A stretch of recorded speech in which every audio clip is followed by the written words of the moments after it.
Hello, everybody. Welcome to the channel. Welcome to another late night live stream. Welcome to the Late Show with your host, Young Brando, live from Los Angeles. I'm still trying to recover my voice, so I deeply apologize. I have some beautiful sparkling water to help me. The only brand that I'm proud to advertise, even though they gave me absolutely nothing. Topo Chico, love it.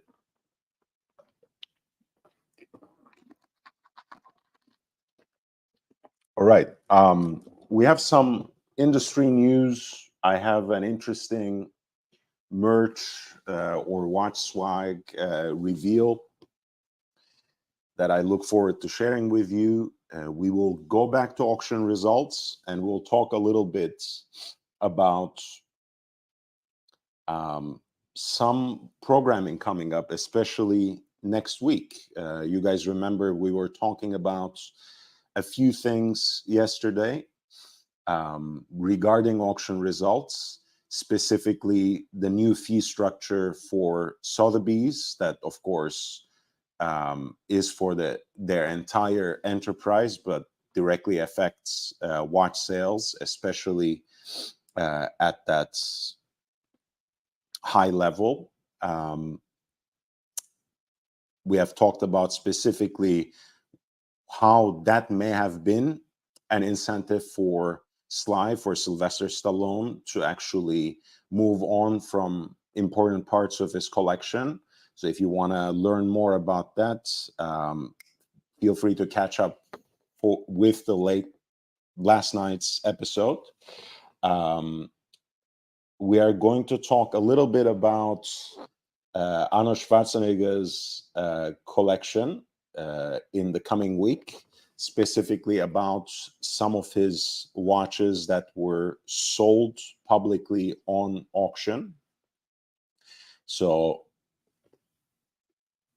expect that. Keep your eyes peeled for next week.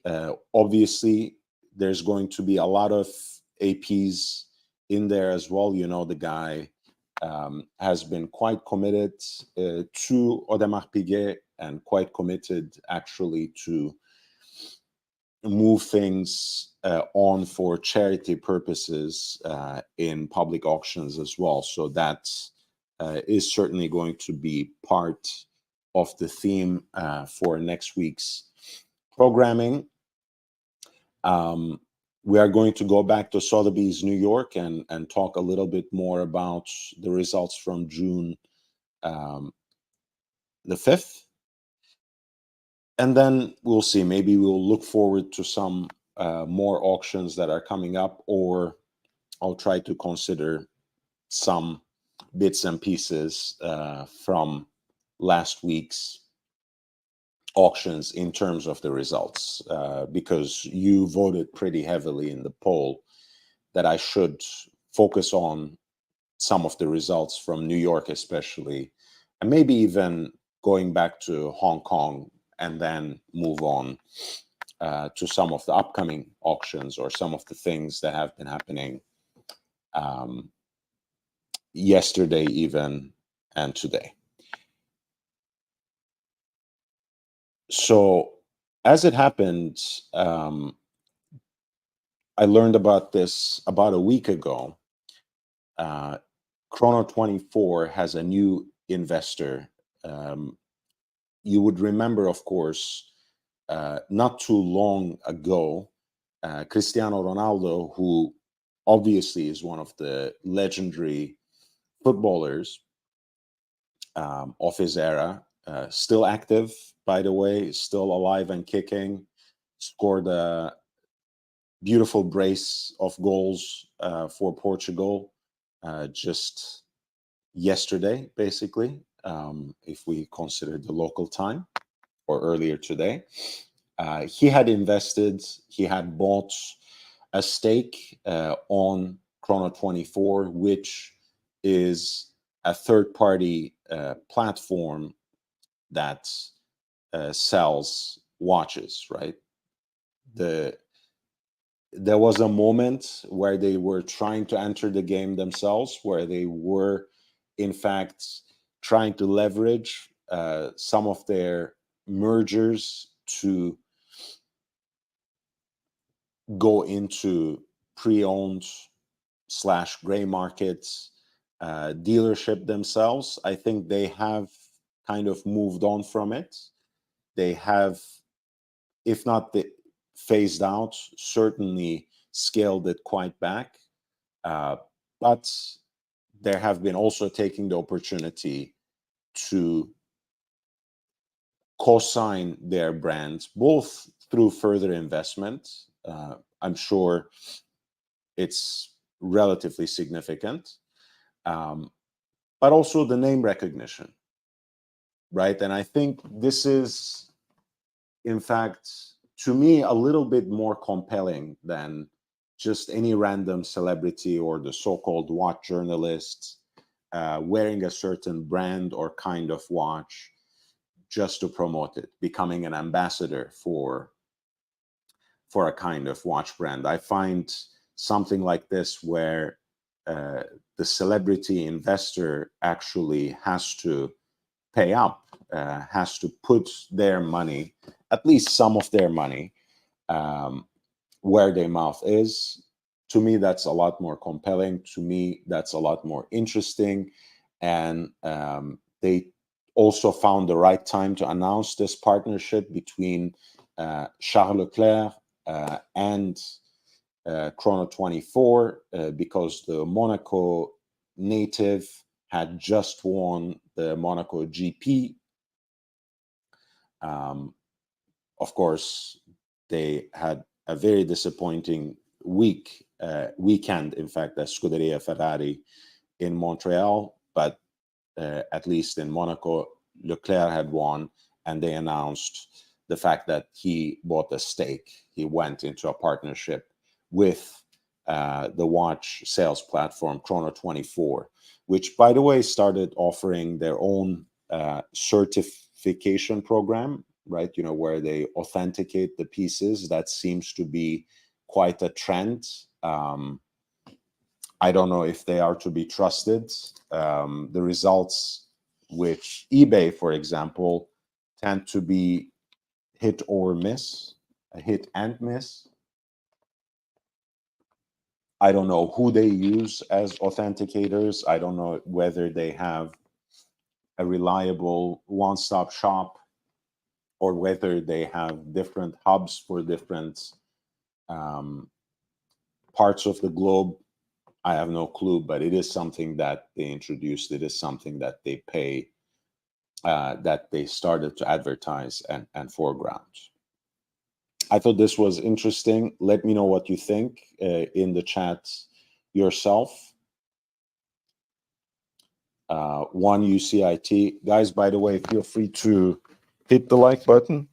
I'm getting a little hot here, so I'm gonna take off my jacket. If anyone is curious about the AP swag, you got to do something to encourage me. Apparently, I put it behind me the other day as well. I don't know if you caught a glimpse of it at any point in time, but I'm going to pull it out in a second. Chrono 24 also, by the way, has an investment from the Arnault family's investment company, Aigle Ventures, among many, many others. So I think it's still a testament that even with the downturn of the market, the big money is still quite invested, for the lack of a better word, in the future of the watch market. And I think they are right. Wristwatches are here to stay. Obviously, the post-pandemic era, that particular purple patch that the industry went through was perhaps a once in a lifetime moment, once in a lifetime opportunity for a lot of the independent brands, actually a lot of the smaller brands, whether they took advantage of it, whether they are going to be able to build the kind of momentum and the little bit of hype they caught in the last couple of years, in the last few years. That's another question, and that's something that we constantly discuss, especially in terms of the pricing strategies of some of those brands. And I'm sure on that same note, you have heard that Jaeger-LeCoultre, again, one of my personal favorites, one of the brands and manufacturers that I really love, has scaled back on some of their pricing policies and started also, in a way, discounting their watches as well. So it's a new era, but that doesn't necessarily mean that all trust, all confidence in the market has gone away. One UCIT, I don't know how to pronounce this, so you might need to help me. He is a member of the channel, so he used one of the special emojis. It's the Surti Danny emoji. What a beautiful man.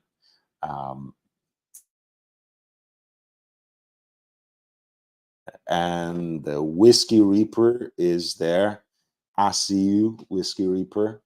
It's wonderful to have you in the chat, in the audience. That's amazing. So,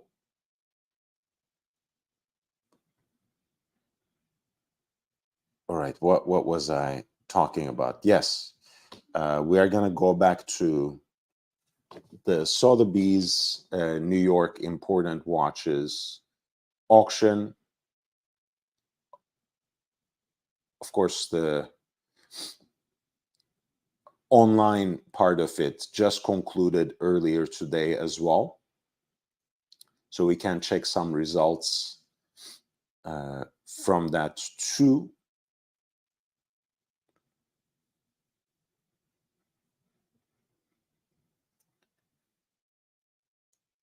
Obviously, we had shown a particular spotlight to Sly Stallone's collection that sold on this occasion.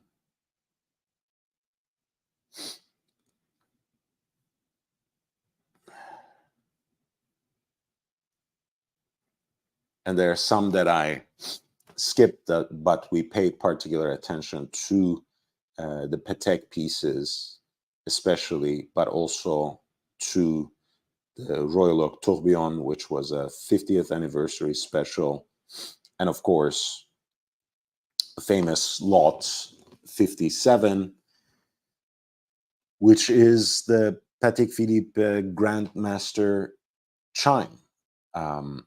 This is a piece that is the quintessential application piece,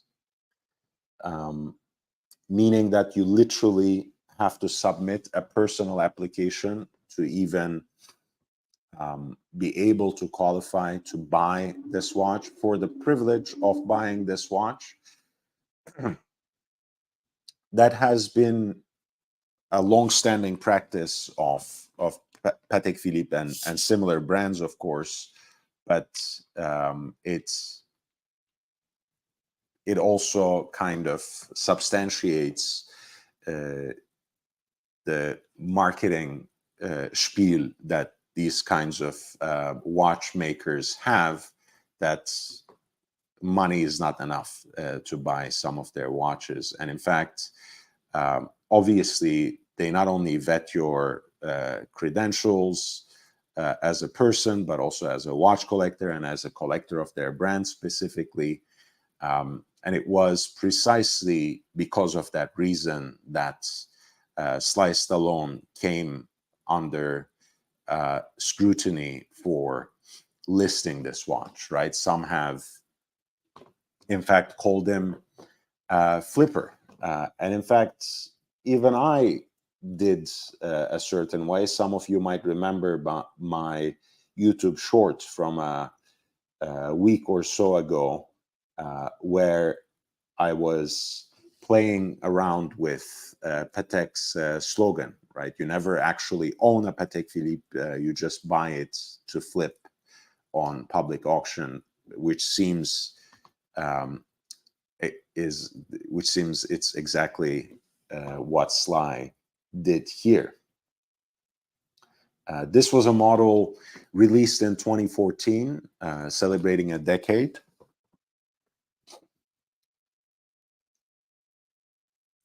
The Grandmaster Chime series that was initiated with the reference 5175.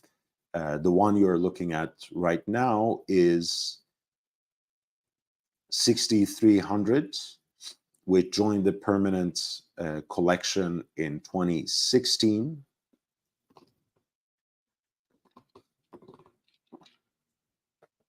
And this particular example has, in fact, also a presentation box that has Sly Stallone's name engraved on a plaque as well. The watch has 20 different complications, 5 different chiming modes, right, which sound out the time, basically. To explain it very simply, the case is reversible, so you can wear both sides of the watch with 2 independent dials. And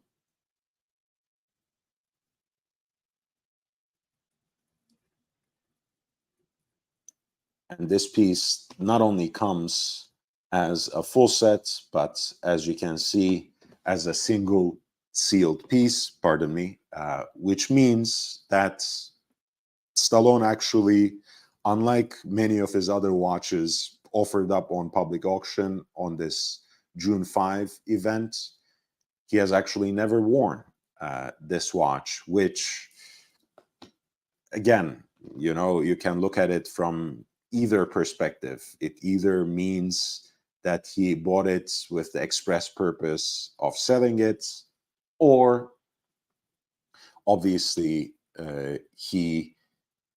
as he presents his intentions in that video that Sotheby's released, he treated it as something, in fact, too precious to be worn and banged about on the wrist, as a piece of art, as a Monet, as he said, which, with all my, you know, love for horology and wristwatches, I find it a little hard to stomach and a little bit of an exaggeration, let's say.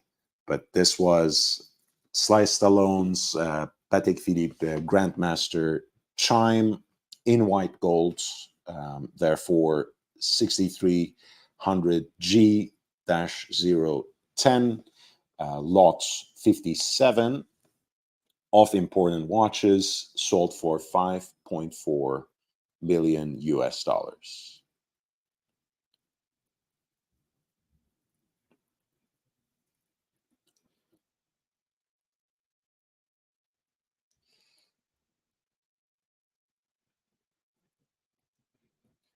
Lot 52 was something of a personal gift from Cartier to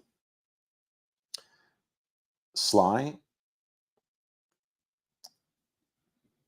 It's a Pasha, which is a design much like the Audemars Piguet Royal Oak, much like the Patek Philippe Nautilus, or the Universal Genève Paul Router before them.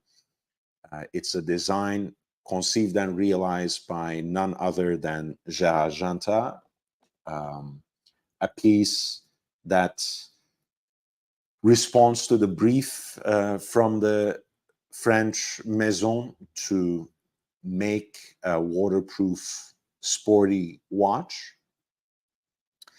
It's in so many ways, and as always, renders some of the common themes that Janta always uses in his design: the interplay of different geometric shapes, the round case with the square dial center, which is not as prominent in this particular rendition, but still visible.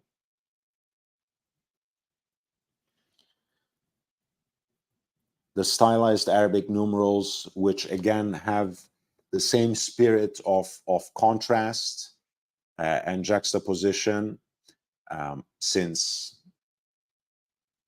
they would perhaps feel more at home on a dress watch in this particular case because of the particular style.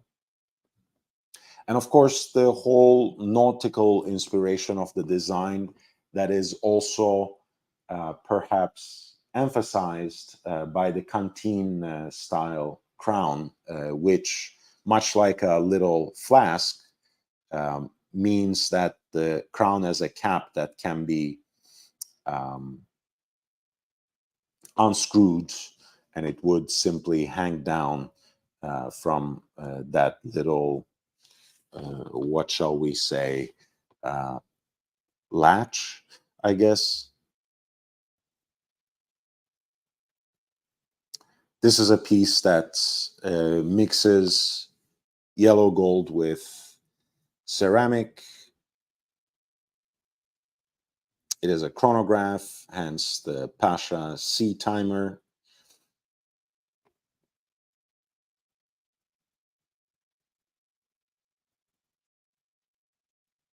Complemented by a rotatable dive timing bezel as well, in addition to the standard chronograph functions with start, stop, and reset.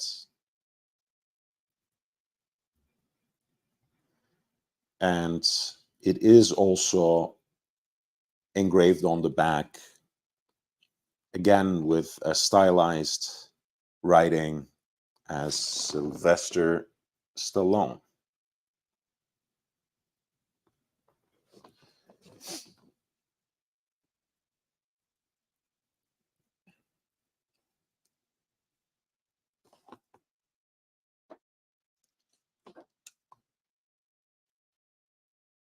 This was lot 52, again, a personal gift from the brand to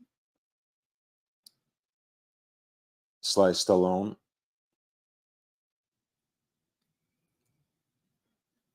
With a self-winding movement and a 42mm case diameter, the piece sold for $66,000 US.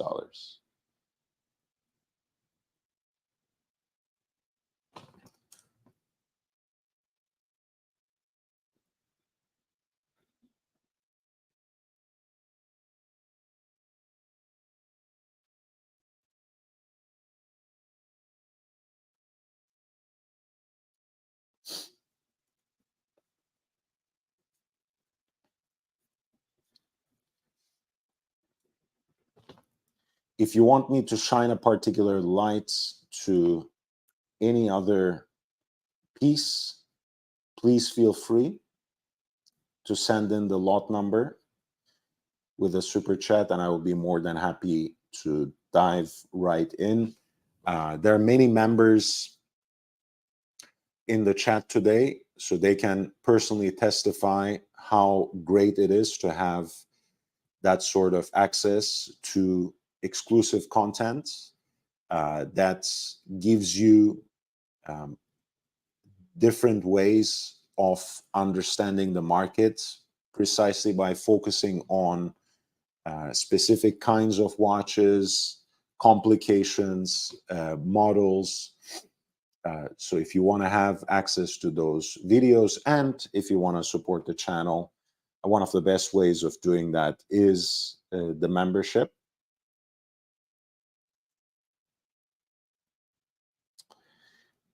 And if you want some different ways, some alternatives, some alternative methods to support the channel, the links are provided in the video description as well. I've said a few things about how Stallone was, in an important sense, quite fundamental, quite vital to the mainstreaming of Panerai as a brand, as a watch brand in the US. And I think that's a very important legacy of him as a watch guy, as a collector. He has been very influential. Of course, there are the kind of collectors, the kind of celebrity collectors that you really have to place on a different league, like Eric Clapton, whose collection, at least insofar as the pieces that have come out on public auction, we have already explored on this channel. But I think Stallone, perhaps down a notch, is still very important. And that's why I think this auction, no matter how people might feel about it, was still quite important. Of course, our friend of the channel, Jose Perez, Periscope, has a great article about the actual person who played the most important part in mainstreaming Panerai as a brand before Richemont came into the scene. And that name is Monty Shadow, a photographer of Montenegrin origin. I would highly advise you to read that story as well, and I'm just gonna post the link right there for you.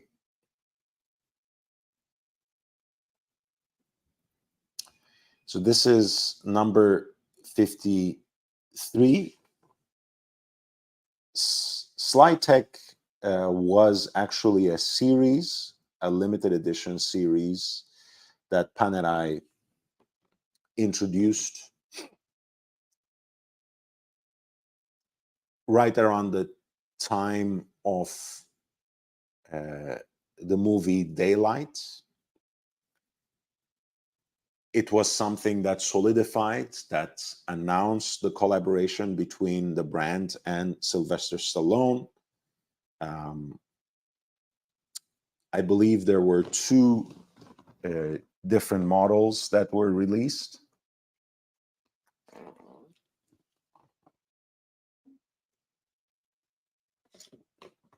This is PAM 00269.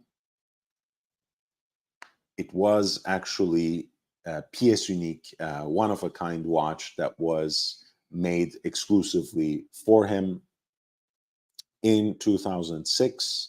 This is a Luminor submersible chronograph that boasts a 47 millimeter yellow gold case with a black dial, a beautiful combination, quite striking.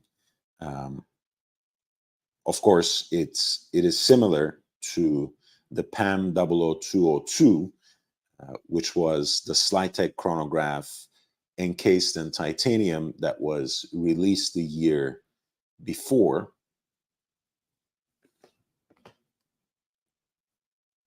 But this one is rendered in yellow gold and made as a unique example for Sly himself. And this is a fact that is testified on the case back, special edition for Sly, Esemplare Unico.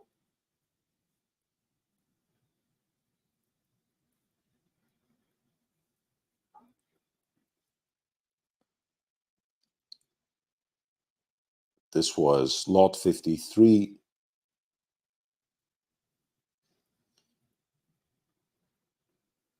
Which sold for 90,000 US dollars. I don't know why I lost my login. Okay, it's right there. I believe the titanium version of this piece, of this watch, was also sold on this auction. There we go. It was lot 50,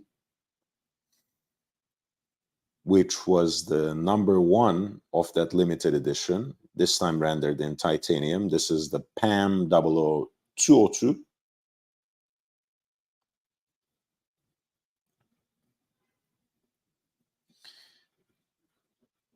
This is also part of the limited edition, so it's not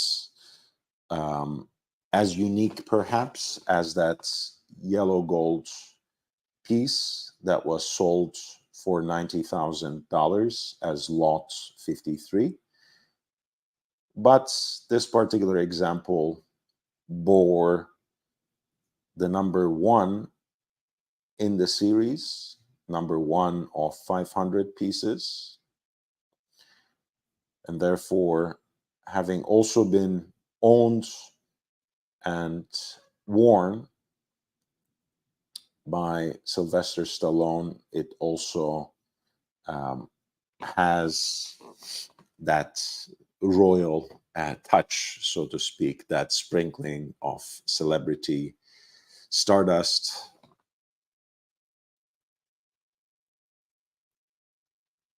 And it is a piece at lot 51, sold for 54,000 US dollars. The Notorious Mac. Oh, that's an interesting pick of Drake. Who does it look like exactly? Oh man, that was a whole trip. That was a whole trip. The whole feud, the whole battle, the whole back and forth between Drake and Kendrick Lamar. It's something that we missed out, that we didn't talk about. So happy to hear what you guys thought of that and who you thought actually won. I think it was pretty obvious, obviously, but you know, we can still ask questions. We can still talk about it. Again, this is the piece that is affectionately called Bronzo by Panerai Collectors. At lot 47, we have an example of another limited edition, PAM 00382.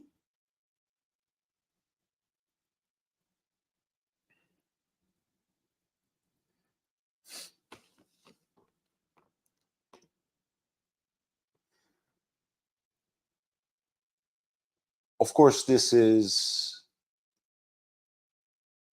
in a way an homage to a certain part of nautical submarine, in fact, history, where elements, where parts of the equipment were actually cast in bronze. If you know just a little bit about the mythology that surrounds Panerai watches, of course, that has a certain pertinence, whether it's just a good story or an actual part of history that will take us perhaps hours and hours to discuss.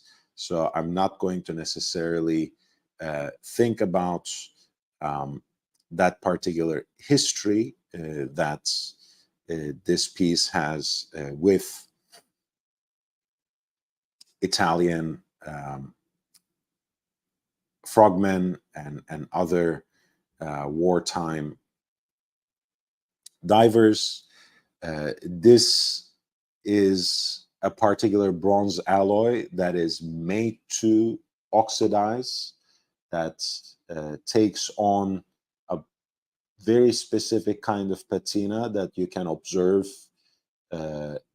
in places that have been exposed to oxidization, and especially on the case back, of course, an almost moss-like texture that surrounds the titanium case back, pardon me, which encloses the bronze case.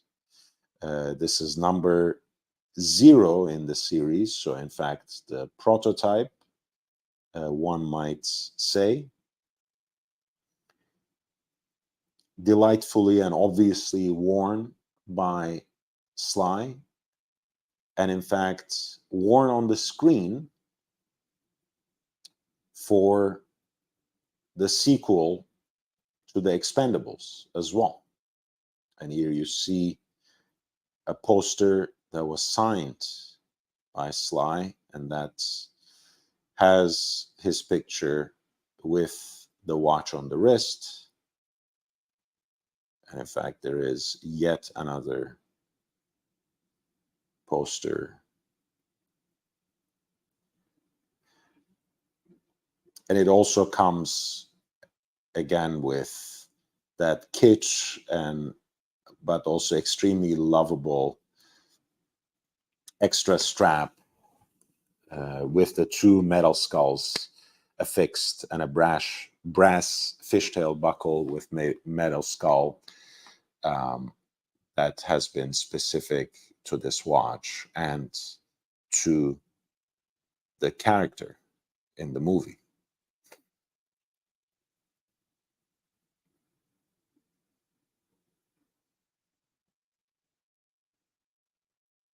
Hey Basil, nice to see you, man. Please hit the like button. No, I do not like it, Mac. That doesn't look like a person that I would like and would like to keep in my company. So this particular example of the Panerai Bronzo, the Luminor submersible with the 47 millimeter bronze case, titanium case back. The prototype example, in fact, that was worn personally and worn on the screen by Sly Stallone, sold at lot 47 for 96,000 US dollars. Don't forget to hit the like button. It really, really does help for a small channel like this. It makes all the difference, in fact. A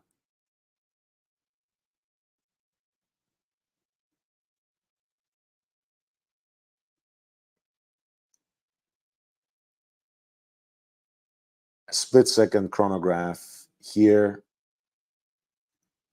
by Panerai, again coming from Sly Stallone's collection. This was lot 49, PAM 00332 Luminor Regatta Classic Yachts Challenge. Again, a limited edition with a PVD coated stainless steel case, self-winding movement with the split-second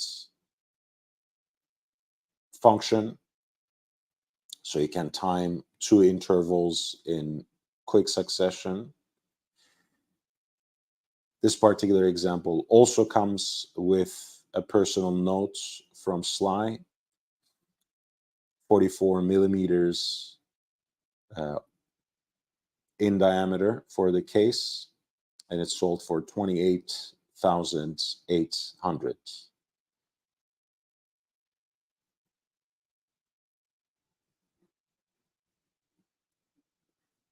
Hey, MCM.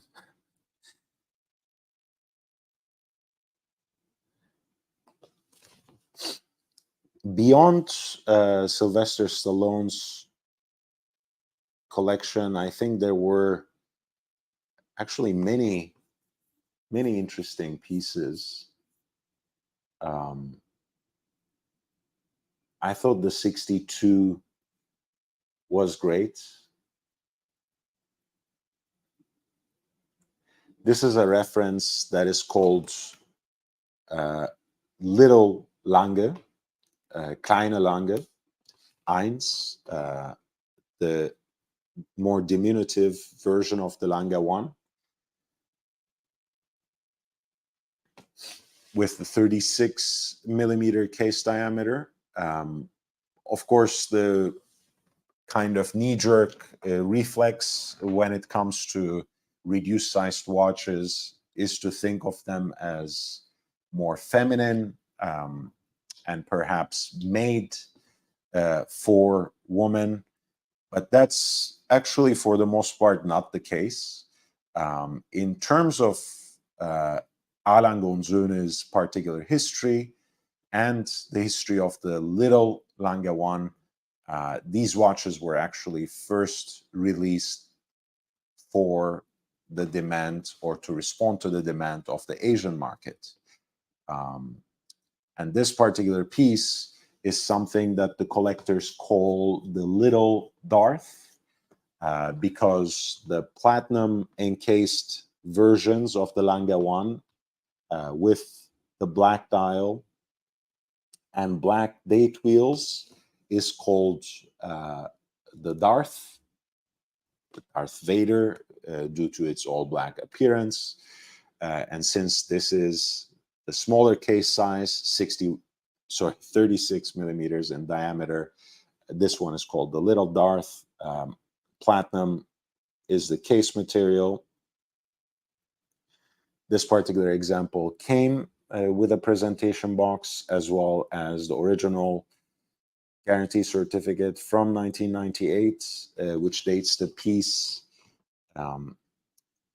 to an era before the acquisition of the brands by the conglomerates, Richemont.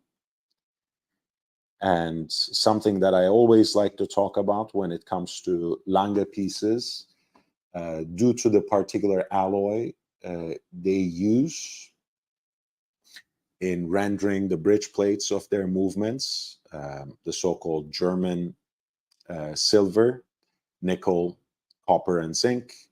The material initially already has this kind of yellowish hue, and it really takes on a very distinct patina over time. So there's almost this tint of champagne that emerges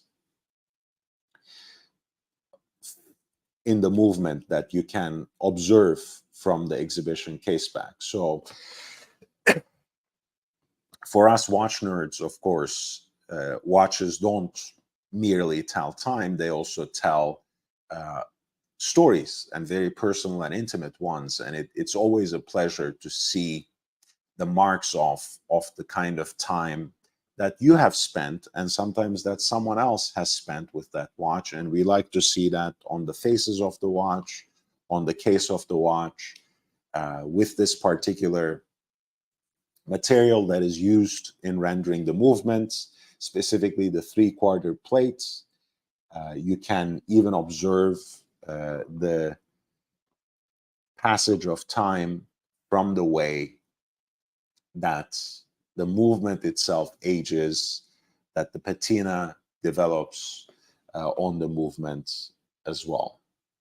And in this case, it's quite beautiful, because this is a piece from the late 90s, more than a quarter century old already, and beautiful inside and out.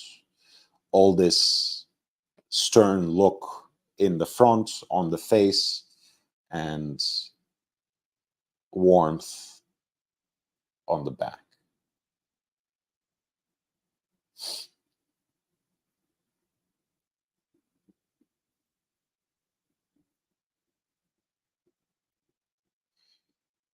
This was lot 62, which sold for 48,000 US dollars.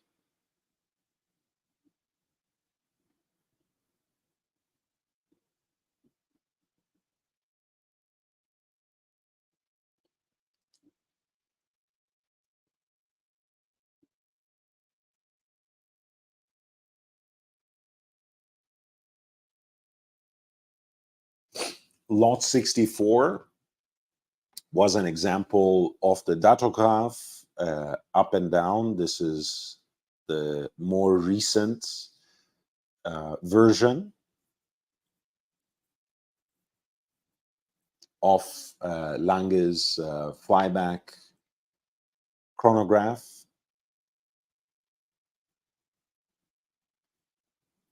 The architecture and intricacies of the movement have been often likened to an urban landscape, perhaps even an archaeological site. There's that much depth and dimension to it. It basically presents as a lexicon of different finishing techniques where even the invisible parts of the movement are not left untouched. Of course, the rubies that are set in gold chaton, the heat-blued screws, the swan neck regulator, and the freehand engraved balance conch remain particular visual signatures when it comes to A. Lange und Söhne, and of course the distinct stainless steel parts for the chronograph work and the German silver that is used in the bridges provide some extra contrast and that little bit more of a visual interest. This is a piece from 2021, so it is in fact an up and down, which means that it comes with the more contemporary 41 millimeter diameter pink gold case. Of course, the pusher at around 10 o'clock is for the quick correction of the big dates, of the oversized dates, which has become, again, part of the visual signature of the brand. And up and down refers to the power reserve indicator that is situated at 6 o'clock and marked up and down in German, up und auf. I think the black dial very beautifully complements the pink gold case. Of course, you have the tachymeter scale that's laid out like an upward facing crescent on the periphery of the dial. The signature of the brand wraps itself around 12 o'clock. And the alpha styled hands are nicely inlaid with luminous material as well. Again, this particular piece was a relatively recent example from 2021. And frankly, I think it went for an interesting price. By the way, we looked at an example of a split-second chronograph. This is a flyback chronograph, a hand-wound chronograph with flyback functionality. And flyback refers to basically the function where you can, while the chronograph is running, simply press the reset button, where the chronograph will fly back to 0 and continue running immediately. Whereas with any other chronograph, you would have to use, of course, start, stop, reset, and start again. So the flyback option dates back as a complication to the times where these kinds of chronographs were used as navigational tools, especially in the aviation sector, right, where you needed that split second to quickly start timing another interval rather than having to fumble around with 4 different pushes of the chronograph.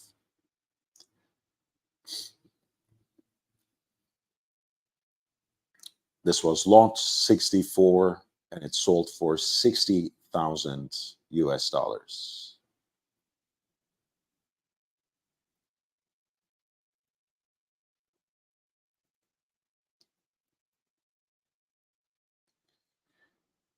Since we are talking about chronographs, one of my all-time favorites at lot 67,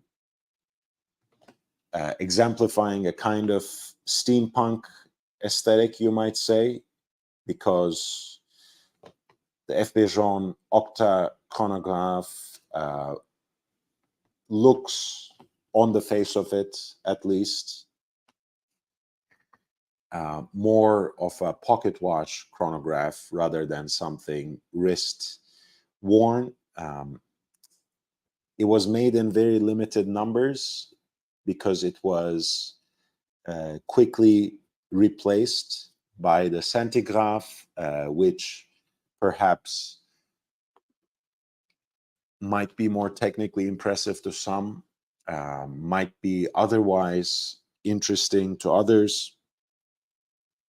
But this one, I think, is aesthetically very charming.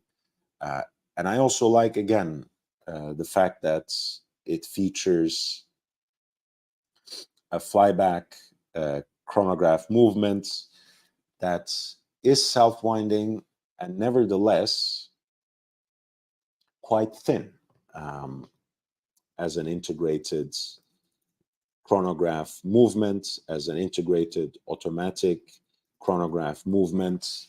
It is quite thin, and I think the movement itself is 5.50 millimeters or so, and the watch altogether is 10 millimeters in thickness. You have the off-center dial for the hour and minutes with an overlapping small seconds sub-dial at 6 o'clock. You have the 60 minutes counter on another sub-dial situated at 9 o'clock in relation to that off-center dial. And you have a 2-digit expression of the dates that is roughly around 10:30 in relation to that dial for hours and minutes again. And you have a centrally deployed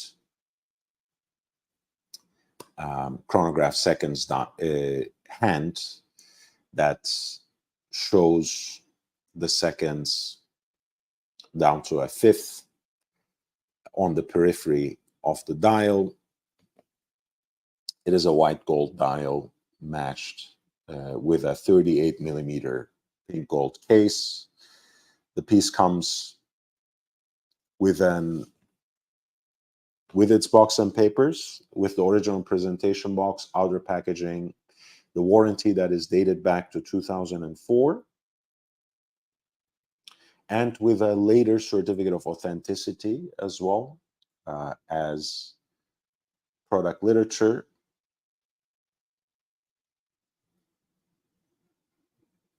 The piece actually is a so-called brass movement piece.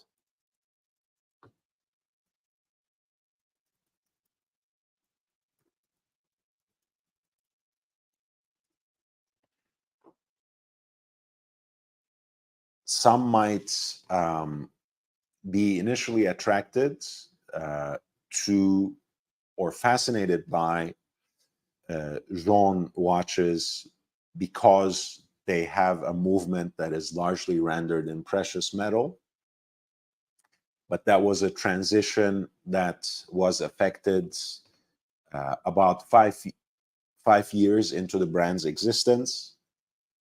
Before then, the movements were largely rendered in brass, which is the way that watch movements are traditionally made, rhodium plated in this particular way. And such early examples, because they are early examples of François Pourjon's existence as an independent brand, but also because they are rare and limited in number, of course, fetch a certain premium. And in this particular case, of course, the series itself, the model itself, is quite rare to begin with. Of course, there is the off-center rotor for the self-winding, the oscillating weights that is itself rendered in 22 karat gold and decorated with a very nice barley corn style guilloche motif.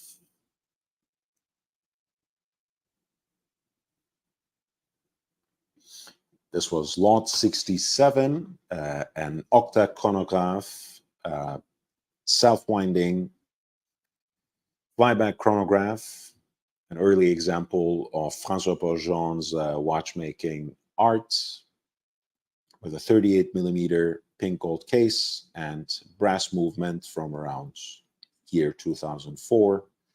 Once again, lot 67, sold for 180,000 US dollars. We are nearing that 1 hour mark.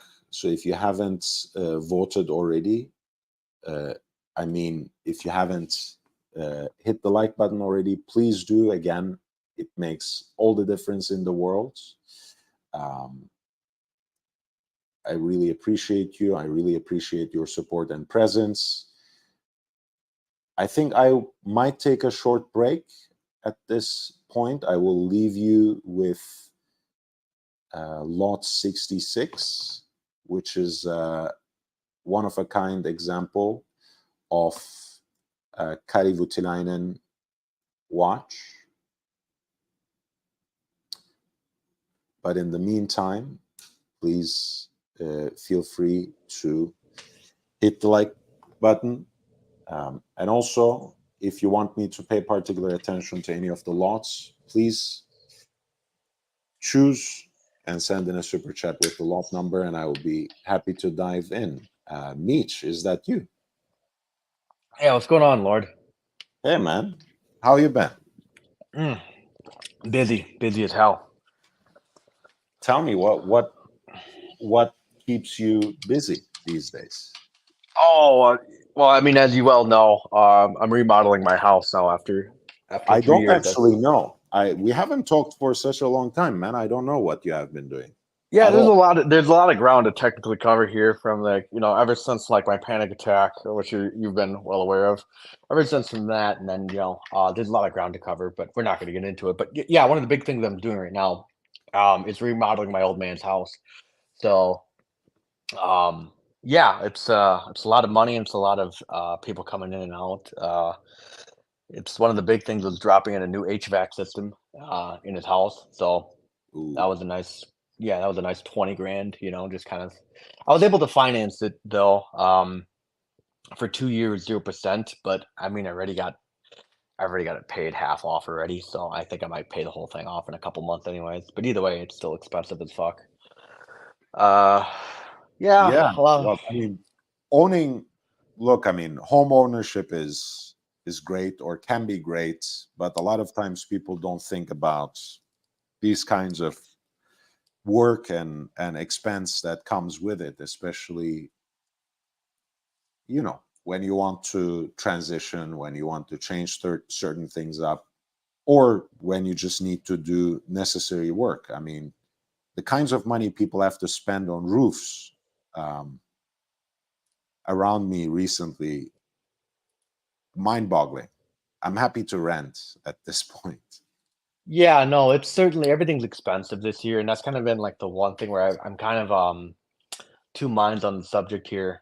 Stock market has been doing great, at least for me, controversy aside. And um, so so the HVAC got done, and this is a 1,500 square foot house. So the old system used to be washer and dryer used to be downstairs in the basement. So I had that rerouted to upstairs in the back porch. And then while they were doing that, I had them basically redo the plumbing while they were down there. So that was another 7 grand right there. Um, and yeah, I'm just gonna be doing the flooring next and updating all the electrical. The big stuff is done. I mean, the big stuff is really done. The new well was drilled about 8 years ago. A new septic tank was dropped in about 4 years ago. Now my plumbing's updated. HVAC's dropped in. The only thing I'd have left is stealing off my roof here, which would be another 20,000. But I'm not going to do that. I'm just trying to.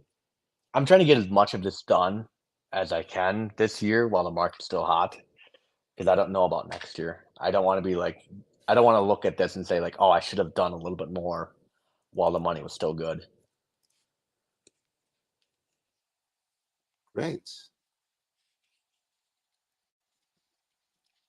Of course, I'm assuming that kind of puts a dent in your watch budget and maybe cools your interest off a little bit for the moment. Yes and no. Because I figure by the time I get everything done here, by the end of the year, I will spend pretty close to 60 grand. And I've kept in touch with my Rolex boutique reps, and I think they're kind of already I think they've already made their decision to pass up on me this year because I wanted the new rose gold Daytona. I mean not Daytona, Day Date in Okay. 36 mil. And that's 40 grand right there. And I'm pretty sure, like and I've mentioned a couple times, like, yeah, this project is fairly expensive. I mean, even with all the financing and stuff like that. And I think they've kind of made the determination, like they're not going to offer me anything this year. And I think that's what they really want to offer me is gold, a gold Rolex here. I don't really foresee them offering me a Daytona as much as I'd like one. I just, just for them being stubborn. And Pepsi, So forget about it. you have completely changed your mind about the Daytona. You're actually asking for it because I feel like, much like me, initially you weren't such a big fan of the model to begin with. No. No, you're absolutely correct, and I've been fairly straightforward on this. I told him, I said, I'm still not a fan of Daytona, and this might be Okay. undermining my own purpose here, but I said, I feel as a Rolex collector, I need to have the Daytona. If I'm going to call myself a Rolex collector, I need to have the Daytona in my collection. So in the meantime, yeah, I mean, I'm a little bored right now. Like, yeah, I've been going back and forth between like 3 watches right now, or actually possibly 4. So a vintage 16570 always manages to wiggle its way into my mind. Then an Oyster Perpetual Rhodium, then the new Explorer, the 26657, if I'm remembering my references correctly. So the updated current model. And then yeah, the Oyster Flex Yachtmaster. But I don't know. I still want to get a vacation Which here one? in here as well. The pink gold one when it comes Yeah, to the Yachtmaster? yep, yep. The thing is, I'm just, as I've said to Oz, I feel like I just wouldn't appreciate that one because I already own the watch already, essentially. Um, Right. You have the two-tone, which is a beautiful version with the black dial, right? The two-tone Yachtmaster. yeah, if I didn't have the black dial, I feel like I would have had that Oyster Flex Yachtmaster a lot sooner. I feel like I would, if I had the chocolate, I probably would have had it a lot sooner than I have now. Right. But, yeah, I still want to get a vacation wiggled in here at some point, to Wyoming here. So as much as I'd like to buy another watch, I still got to be cautious of, I've still got landscapers coming out. I've got drywall guys coming out here, and I've got estimates from both of them, and those are about 16 grand between the two of them. So still a lot of work and a lot of bills I have to get caught up on. So we'll see. That's good to hear. At least you have been exploring different options. I'm happy to hear that. I thought maybe some of the excitement died down, but I can follow your logic there in the sense on the one hand, I want to resist the idea that such and such collector has to own this or that watch. Like, to be a real Rolex collector, you have to have X, say Datejust, say Submariner, say Day Dates, say Daytona, whatever. But in either case, and you have this, and you have been pining for this, right? Mhm. On the other hand, right when the pandemic was setting in, right when the lockdown were announced, I bought my first Datejust with that mindset, more or less, 16014. And I don't know, if it weren't for the pandemic, perhaps I wouldn't have bonded with it in that particular way, and maybe I wouldn't have kept it. But then again, I haven't sold any of the watches that I actually bought for myself.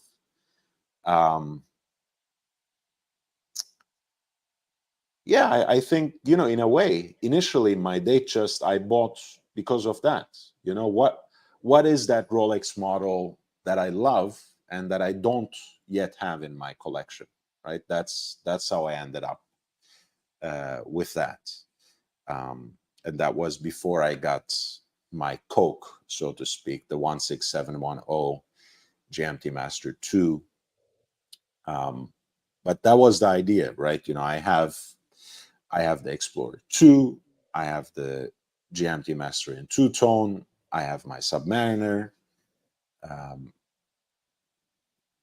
What else can I get, right? That I like, and that's how I ended up there. So I don't necessarily oppose that idea, right? You have basically everything you want from Rolex, and maybe you will learn to love the Daytona as well once you own an example. Who knows?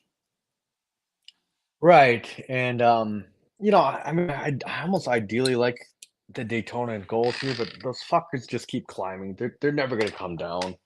Um, and I was talking to Oz about this on the pre-ceramic steel Daytonas. I mean, those are still interesting, I think, Yeah. but I don't know. There's something about them that, as much as I like them, I don't like them at the same time because they just seem so dead. Compared to the rest of the Daytonas. I don't get me wrong, I was telling Oz this. I think the two-tone Daytonas, no matter what generation it is, the two-tone Daytona is the poor man's Daytona. It's what you get when you couldn't actually secure a steel Daytona. You just wanna shit on AC3. We all know this. Because But he always gets a two-tone Daytona. You just wanna shit on the Pontiff, man. It's I not mean, good. hey, he makes it easy. But aside from that, though, I mean, I think the steel. I was telling Oz this. I think that steel reference Daytona is very cool, though. It is, and it's probably more ideal for someone like me who actually puts his watches through the ringer. Um, that watch would probably make a lot of sense for me.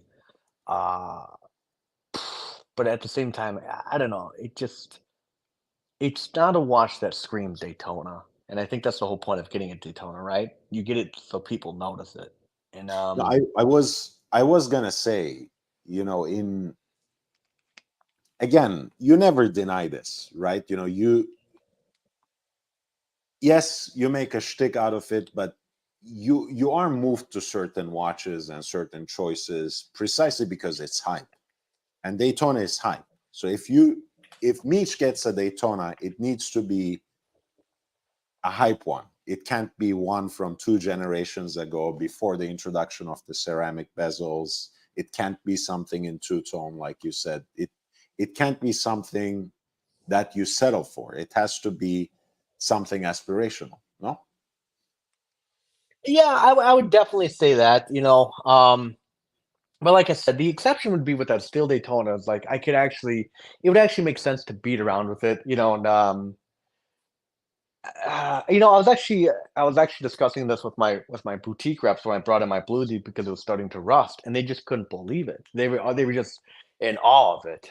They were gathered around looking at it, taking turns looking at it, and then I think the sales manager came up to her. She's like, what have you been doing with this? And I said, nothing really. I said, it's just, usual normal wear and tear. And she said, we've never seen a Rolex rust like this before. Which I don't know. I don't know how I take that, but I think a steel Daytona in that particular reference would, like I said, it would make a lot of sense if I'm just going to beat the shit out of it. You mean I you mean something like this, like the 116520? yeah. Pre-ceramic. This is the 6-digit reference, is what you mean, right? Yep. Or the Yep. 5-digit? It would be it'd be around that era, somewhere around that particular time frame. Um, and they're cheaper. They're cheaper, from my understanding. They're cheaper to fix on the bezels. I think Sure. someone said they're like $600, and they just take like a little plastic. They basically Diego it. They just take a little toothpick and just pop that sucker right off, and then hammer the new one on. You're diving deep into the lore, man. Not all my viewers know this stuff and these characters, but it's great. I love it. But I do like it though. I do like the black one. I mean, I'm obviously always like the darker colors because I think the black one looks aggressive. Like, The it black looks like dial a version, you mean? yep. It Yeah. looks aggressive. It looks like an actual sports launch, right? And it does get that. I wouldn't say nickname by any means, but it does get that. It does get that title of the last sports watch before everything kind of went over to a premium luxury line. And I don't disagree. I mean, there's a certain elegance and even versatility to the Daytona when it's a lighter color and when it's just white. And this particular generation is, of course, a little tricky because with that silver tone outer rings for the chronograph registers, it can register a little bit washed out. But the black dial is like, it's quintessential Rolex, right? With the Explorer 2 as well. I much prefer the polar dial, but I can understand why people like the black dial because that's recognizably Rolex. That screams Rolex sports watch, like you said. And that's the case here too. If you want something sporty, you go with the black dial, and it's a safe choice. yeah, I would definitely say that. I mean, here's the thing though. I used to really like when it came to the 1657 reference there. I used to really favor the black dial, but I think that black dial has hit the wall essentially. It doesn't look good anymore. I mean, I see a fair amount of people running around with them, and it just doesn't look good. It looks very dated. As for that Polar, the 1657, still looks good. It still looks modern. It could pass for a modern watch. I actually get this argument as well. You're right. The 16570, especially because the new model is, it conveys the same aesthetic, but it's also quite different. The black dial does look a little dated. You're right, but there's a freshness to the white dial, to the polar, so to speak. That keeps it a little more interesting. Yeah, and as my, I mean, you know my opinions on vintage watches, Lloyd. I mean, clearly I don't favor them, but at the same time, Yeah. I like the idea of having something made completely shitty and just being able to actually put that to an absolute just a wood chipper type situation. I mean, again, those wouldn't be my word choices, as you know. I'm much more anal and much more defensive when it comes to vintage watches, especially genuine vintage watches, from the last century, so to speak, and before. Um, but people don't realize a lot of times the wearing experience of Rolex from years of yore. If you have been socialized into the hobby, if you have learned about Rolex watches, going into authorized dealers and looking at modern production, you have a certain sense of heft, weight, that feeling of luxury that occupies your wrist, right? And I understand the appeal. I appreciate that wearing experience, but the ease with which you can wear a Rolex watch that is made at that threshold, right around year 2000, so to speak. And, even a few years after, and even some of the 6-digit references, but certainly all the 5-digit references have that feeling. They have a certain solidity about them. They have a nice build, but it's nothing compared to the Rolex that we know and appreciate today.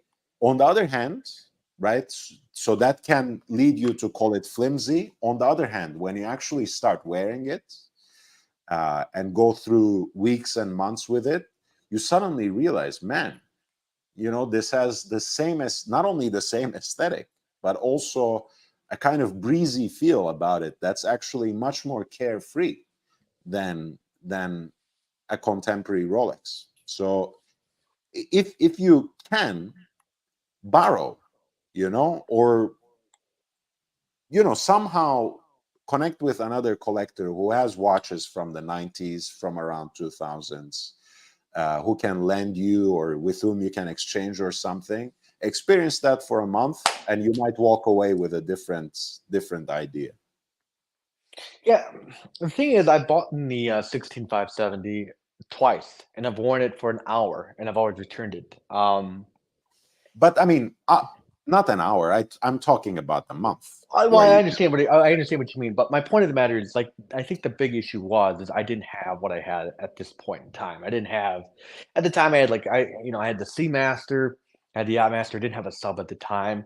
And then there was another time where I just didn't have the Batgirl and the Day Date at the time. So I always thought to myself, well, this is kind of a waste of money. But now that I have what I have right now, I mean, yeah, I think it might be an interesting I think I could buy one comfortably today and just piss around with it for about, month to 3 months. Just something to kind of piss around with. Great. All right, let's pay attention to these 2 super chats from Ali Reza, who is also a member of the channel. 1004, distinguished compatriots, proud to be an American. Best 3-hand no-date watches in production today. Due to your phrasing, Ali, I understand we are talking about maybe not like true or thoroughbred independent brands, like watches that are in some way at least serially produced. Do you have an answer to this? I have a very specific answer to it. Best 3, so is he asking for No 3? dates, no date, So he's asking for 3 hours, minutes, variations of a no seconds. date. Yeah, Okay. hours, minutes, and seconds. Nothing else. I don't know. I don't know. This might be me misunderstanding the question here, but the one that comes to mind is, I forget what the reference is for this one. It's Omega. It's the one with the small medium seconds, dead center at 6 o'clock. And they came out with it for not even a year, honestly. And I remember seeing one. It's got a cream dial to it, blued hands. I like that one. I mean, if you can kind of picture it, I had the opportunity to actually buy one. Was it what was it? It was 57. I think it was part of the 57 line. It was a heritage line, either way. But I like that one. I really did like that one as far as it being clean, simple. It was a 39 millimeter, I believe. Um, yeah, it was versatile. It was versatile. Is it a true simple 300? I don't know. I don't know. That might be splitting hairs there. But I think, yeah. I mean, what's the knee jerk reaction to say Explorer, right? I think that's a great choice from the Rolex catalog, of course. I would say that's a solid choice. And yes, that's a great example of it, right? It's a particular rendering of the field watch aesthetic, and it's still one of the if not necessarily the most popular, certainly the connoisseur's choice when it comes to Rolex watches, the 36 millimeter version. What is it again? I don't know. So it's referred to the bitch size, the lady boy size. You take your pick. The lady size, I thought you were gonna say, but I guess we will catch you in another mood for that. Yes, the Rolex Explorer could be a great example. I have, I think, about 3 different choices. Um, my first choice is, I guess, predictable. People know that I'm a fanboy for Chopard LUC. I was smitten by this watch when they released it. Not in the last one, but the last year's Watches and Wonders, and they have actually started dropping a while ago, and I've started seeing it on people's wrists. It is a rendition of the dress watch that basically launched their elite manufacturer, the LUC 1860, rendered for the first time in stainless steel, 36.5 millimeters in case diameter, so very wearable, a kind of throwback aesthetic. A couple of interesting distinctions from the original model, one of which was the elimination of the date window at 6 o'clock, which qualifies this watch exactly as what the doctor ordered. The second one, this might be a little more divisive, perhaps. No, I will save that for the last, actually. The second one for me, again, might be predictable. And at the point of retail, at least, it can be understood as being a tad pricey. But I will go, speaking of distinguished compatriots, right? I'll go with the American. I'll go with the 1921 from the Les Historiques collection of Vacheron Constantin in white gold with the distinctive slanted dial, Breguet numerals, and the off-center small seconds subdial at 3 o'clock.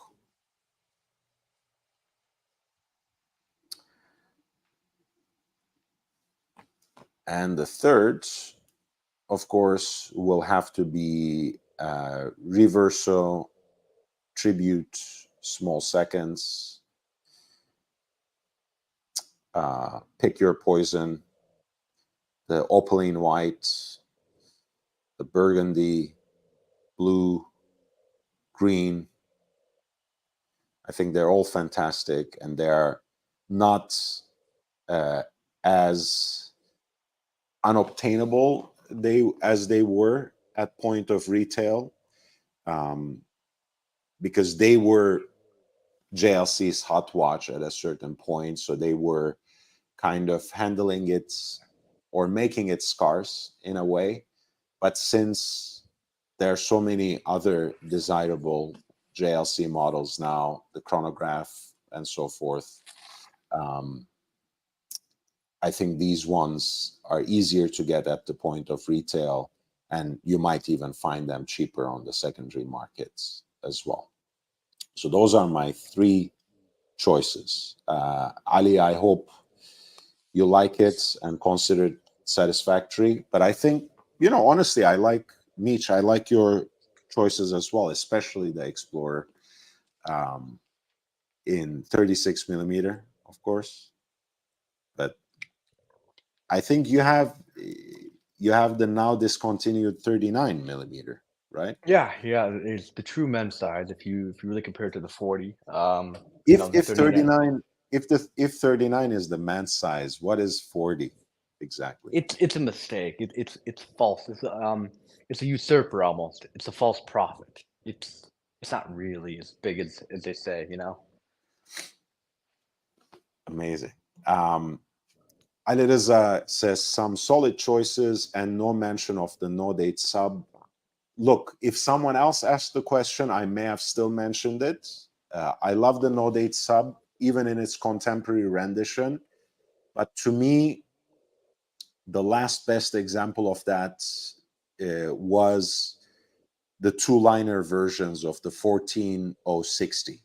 And they're one of the, again, Meech, this audience includes you too. Like, that's one of those watches that you can get if you have the budget to build a luxury watch collection and you have some money to throw around. That's still one of the best Rolexes you can get for the money. No date sub, from around year 2000, with the solid end link bracelets, with the Luminova on the dial, 14060. It's a great watch. No date sub. They're a little too big, now for my taste, for what they are. So that was the other reason why I didn't mention it.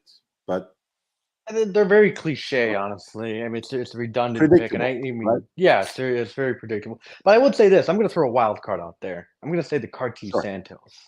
I mean, it's probably not Sure. everyone's pick, but when you look at it, if you're looking for a clean example, I think the Santos in medium, I suppose, would be the only option for a clean dial. I think that one. Why I think not? it's Why the not a larger? Why not a larger size for the Santos? because honestly, the Santos. If you, I don't know, I'm not a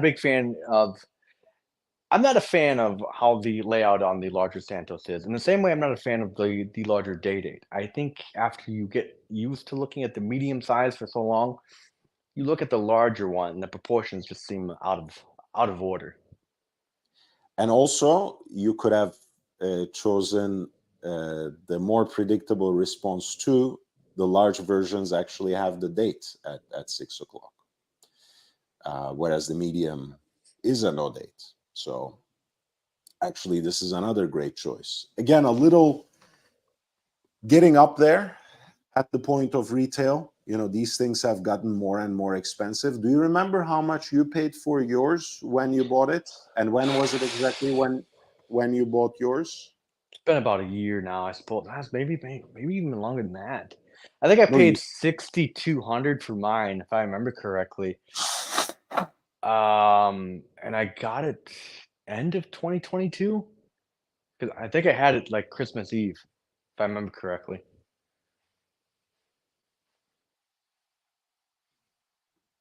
guys, I'm so sorry. I don't do these things before. Forgot to mute the microphone there when I was blowing my nose, so I do apologize. But yeah, these things have gotten quite expensive. I don't remember when did they introduce the new Santos with the interchangeable bracelets and everything. Do you remember that?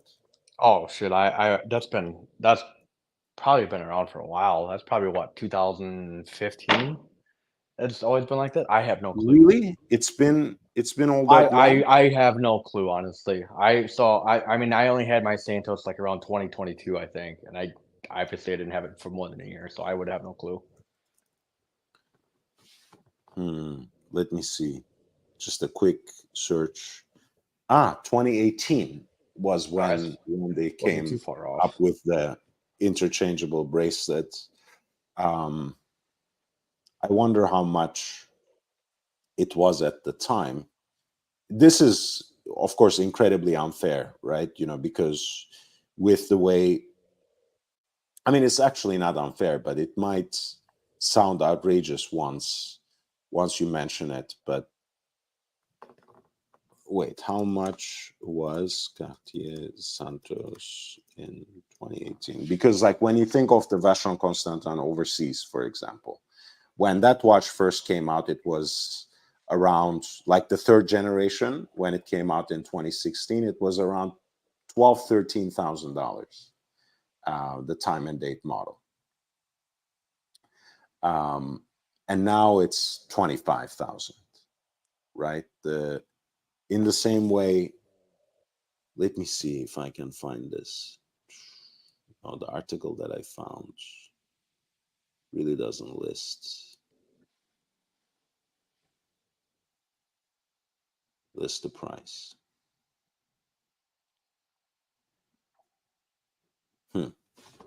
That's very strange. But I would assume it was around $5,000 when it first came out, and it's already, getting up there. But yeah, this is an interesting choice as well. And they do have, different renditions, different models of it, even in the medium size.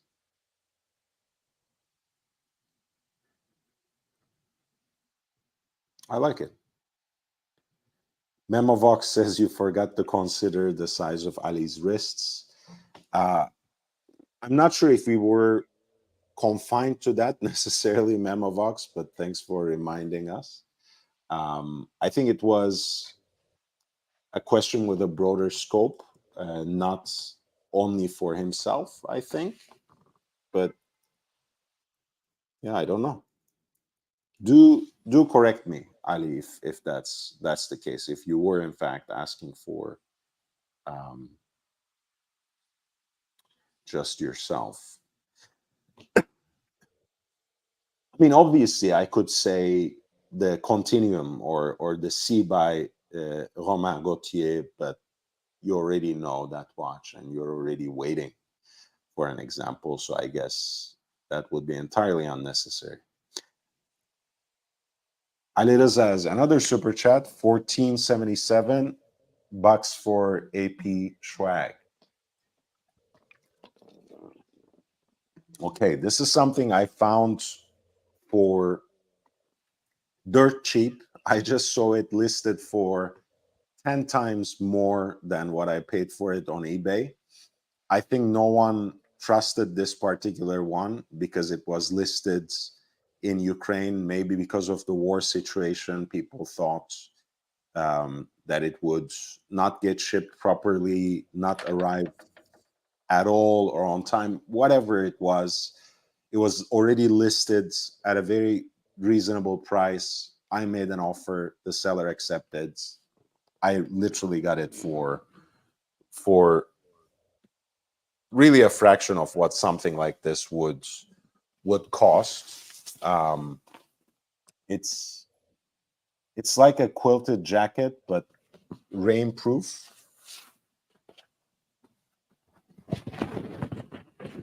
So it has the nice AP logo and signature on the left. It has the double enclosure, zipper, and buttons. Beautiful green color. And inside it's like navy. It has that corduroy collar, which kind of reminds you of the quilted jackets that Barber makes. I have one of those in black. So this is nice, but those are just like the inside of it, right? So they don't have the weatherproof kind of raincoat style on the outside, which I really love. The right arm has that Royal Oak signature in classic font.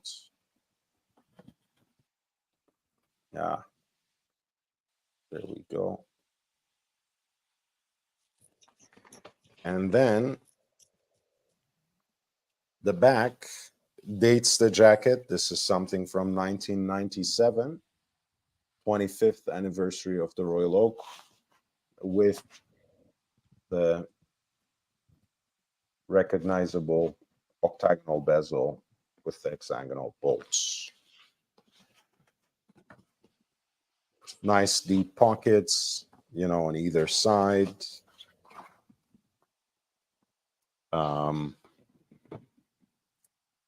There's an inside pocket on the left that has an enclosure with the button. And then there's a little throat latch as well if you want to close it all up, button it up. Let me see. So does it fit like a glove, or does it fit more like a glove on O.J. Simpson? In the immortal words of O.J. Simpson, the late O.J. Simpson, the good ones always die early, as you know, Mitch. It fits like swag should, you know. Like, you know, it's kind of like standing in the corner of the block waiting for a deal. It also has these Velcro straps on the cuff, so you can kind of close it tighter when it actually rains. That I find that really helpful, getting that almost airtight. But yeah, it's beautiful. It's obviously it's too hot and entirely useless for Los Angeles, but I just couldn't pass up getting something like this, getting this kind of swag. It does look like a decent jacket for like potentially late fall. Honestly, probably not ideal for winter, but yeah, like you said, it looks like ideal quality. You wouldn't survive a winter day probably in your neck of the woods, but on the East Coast, this can keep you warm in the winter. I've used quilted jackets before on very cold days. When there's no rainfall, they were fine, but this is also weatherproof on the outside too, so it can survive that as well. Ali, let me know if you liked it. It's an interesting piece. I'm very happy to get it when I could, because now that there is someone listed, something listed for more than $1,000 on eBay, I'm sure for a long while, any example of it that is put there will be outrageously priced in the same way. I got it for a little more than $100, so I'm very, very happy. Thank you, Ali. In this case, when it comes to our earlier suggestions, it was more of an exercise in broadening my mental catalog when it comes to time-only pieces in current production. He does thank Memovox from Denmark for remembering his wrist size. Memovox says, "You are welcome. Do you own a Santos, by the way?" I do agree with the proportions being a bit off on the large, but still. Big Meech used to own a Santos. He has moved on from it. Kind of experience that left a sour aftertaste, if I remember correctly, Meech, at the end. Yeah. I was talking about this with Oz here because technically I'm splitting hairs on it, really. I just didn't like the idea of having a refurbished movement put into my watch after not even a year. So, and but that's just me. I certainly wouldn't discourage anyone, I guess, ultimately, if they really want a Cartier. And I want to kind of preface here or clarify that Cartier was willing to fix their blunder. It was all going to be paid for. Everything was going to be comped, all under warranty here. So it's not like that was the issue. It just came down to a personal choice. Yeah. I mean, again, the fact that you are still, recommending it, thinking about it, it makes sense. It makes sense.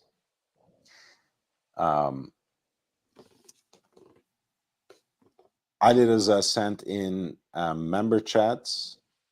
By the way, before that, I think he was clarifying that he sold his Santos about 2 years back because he wants to stick to that 3 energy scheme, 3 luxury watches and a G-Shock.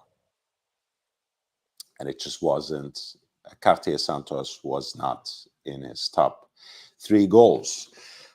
He also sent in a member chat just now, talk me into or out of the Vacheron 4010T, blah, blah, blah, blah, blah, blah. I think this is the Traditionnel with the triple date and moon phase. Correct me if I'm wrong, Ali. I think it should be this piece in white gold.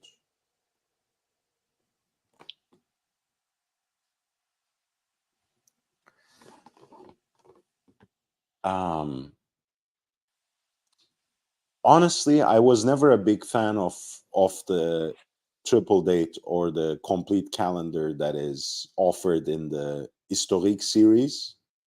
I think that's a watch that, to me, you know, the aesthetic of it is something that they didn't do much to render into modern time. And I feel like, you know, that works in some designs, doesn't in some others. In this case, the anthracite gray dial, the moon phase, the expression of the moon phase that fits that color scheme.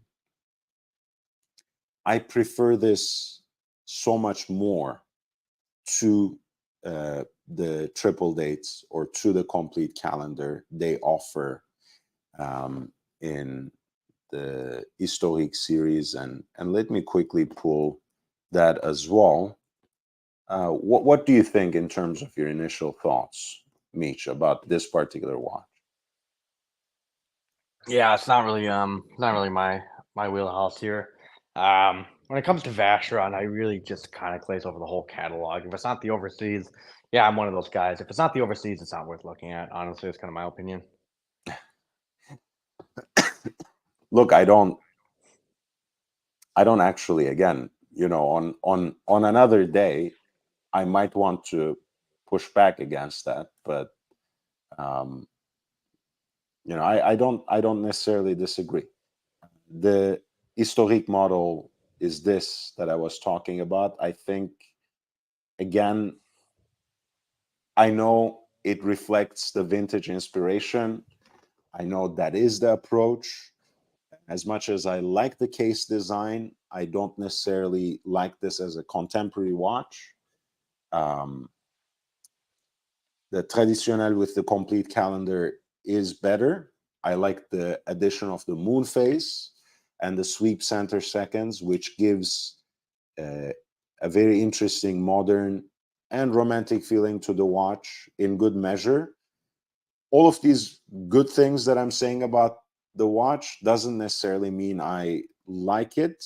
To me, the Traditionnel is to be enjoyed really as a simple, unadorned dress watch.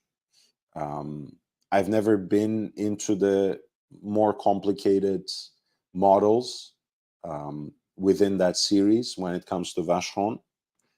Of course, there are some, you know, incredible, mind-blowing examples of the perpetual calendar, but this is not exactly it for me either. You know, it does get certain things right in my head. It's not a watch that I would want to spend, you know, 30, 35, $40,000 on, and certainly not 45,000 plus tax. That's a lot of money for a watch that doesn't really move me. I mean, I appreciate it. I love that case design. I think it's a much better option compared to what we were looking at. Granted that this watch is $20,000 more expensive than the triple calendar 1942. But I like it. I like it. I don't love it. I don't love it. So I don't know if I can talk you into buying it, Ali, when I don't love it. Memovox says, yes, if you have been there, you know what has to go. This is regarding Ali's earlier choice of eliminating the Cartier Santos. Alerza says, that's a good Geneva jacket too. I guess that was in reference to the AP swag. It would fit Central Europe, I think, on most days. I can imagine, though I never played a single game of golf, I think it could make sense. You know, on a brisk morning, maybe even a cold day, it can make sense to wear it there. But what do I know? Again, I have no clue.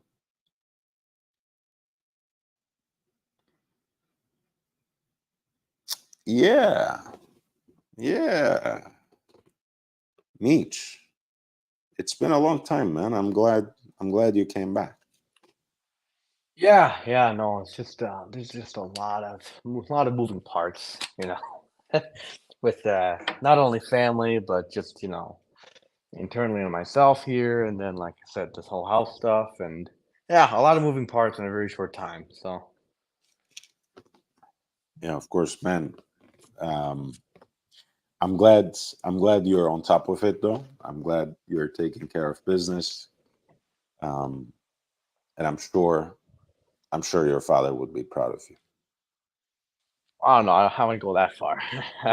There's about a year and a half of his work that I pretty much undid. I'm talking about about the house, man. Don't get into those details. You know, when you're always your worst critic, when it comes to those Well, things. yeah, I'm a Try to go huge easy. fan of saying like, Try to go what's easy still on yourself. right. I'm always a huge fan of saying like being the counter opposite of what's it say, like comparison's the thief of joy, but I always kind of say like, well, if you're not comparing yourself, how do you know if you're going to get better, But Sure. no, I mean this really, yeah, no, I'm glad this stuff is getting done. It should have gotten done about 15 years ago, but uh hindsight is 2020, I guess. So Yeah, I mean everything in its due time. I guess this was the time. yeah, I kind of figured as Yeah. well. I mean, it's just the markets are what they are, and it's kind of tempting not to just kind of splurge it on something like really fucking stupid, like I don't know, like a solid gold flash run or some shit like that. But you kind of sit back and think, well, wait, what's gonna benefit me long term? So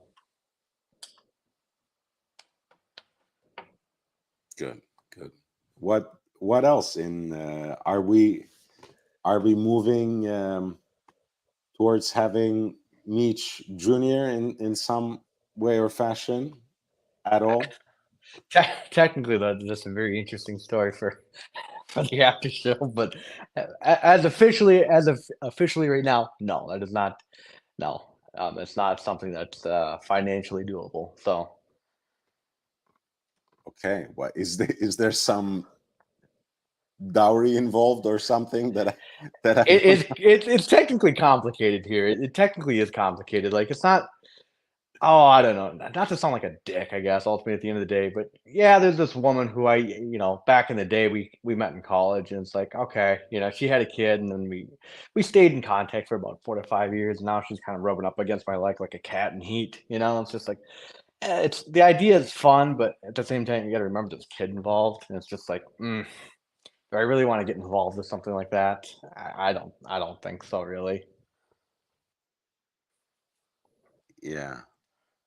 And Yeah, keep in man. mind here that baby daddy's still very much in the picture, and he's a good guy. I've met baby daddy. I've had a drink with him one time, and I Ooh, thought he was a good guy. I thought he was a really good guy.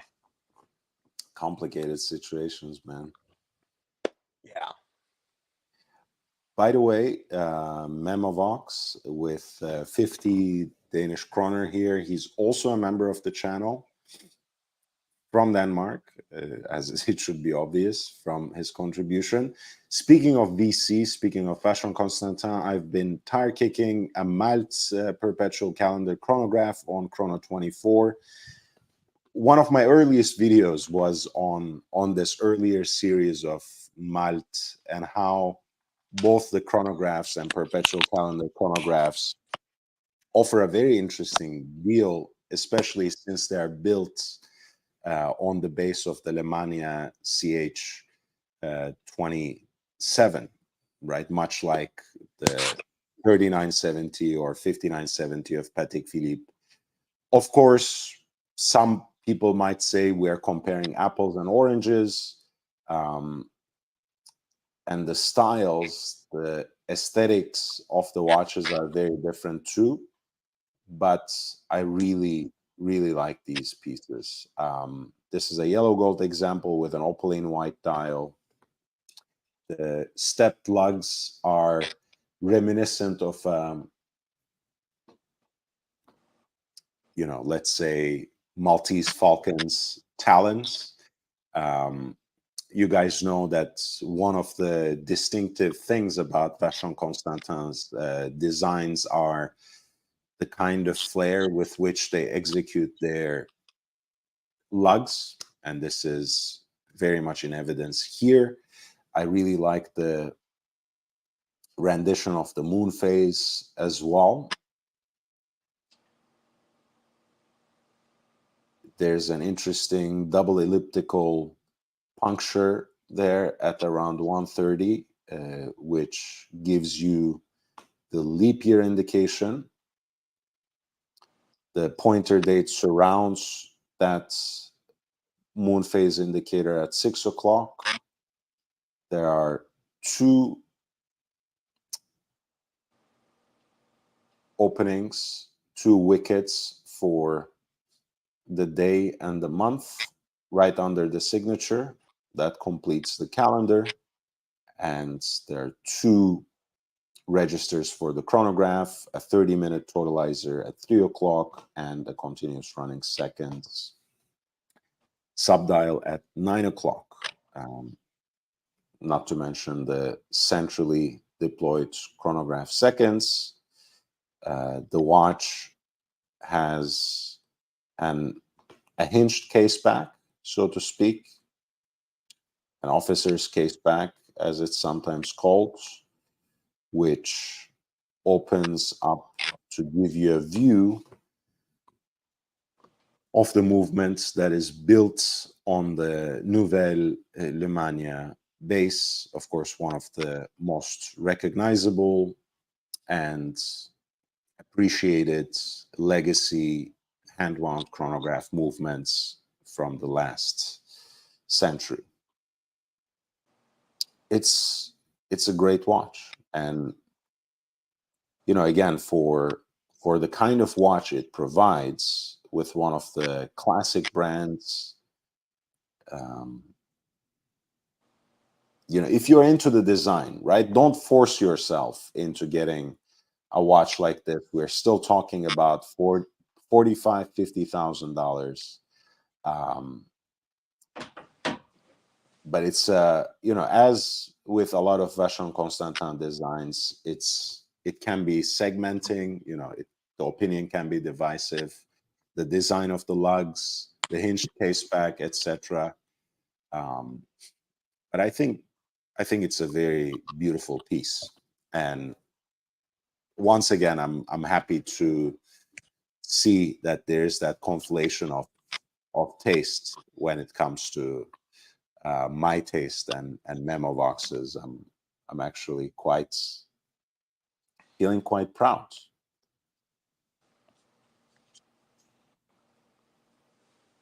I love it. Thanks for reminding me. It was already, of course, on my wish list or notepad, as Chrono 24 calls it. So it's a watch that has been on my radar for quite some time.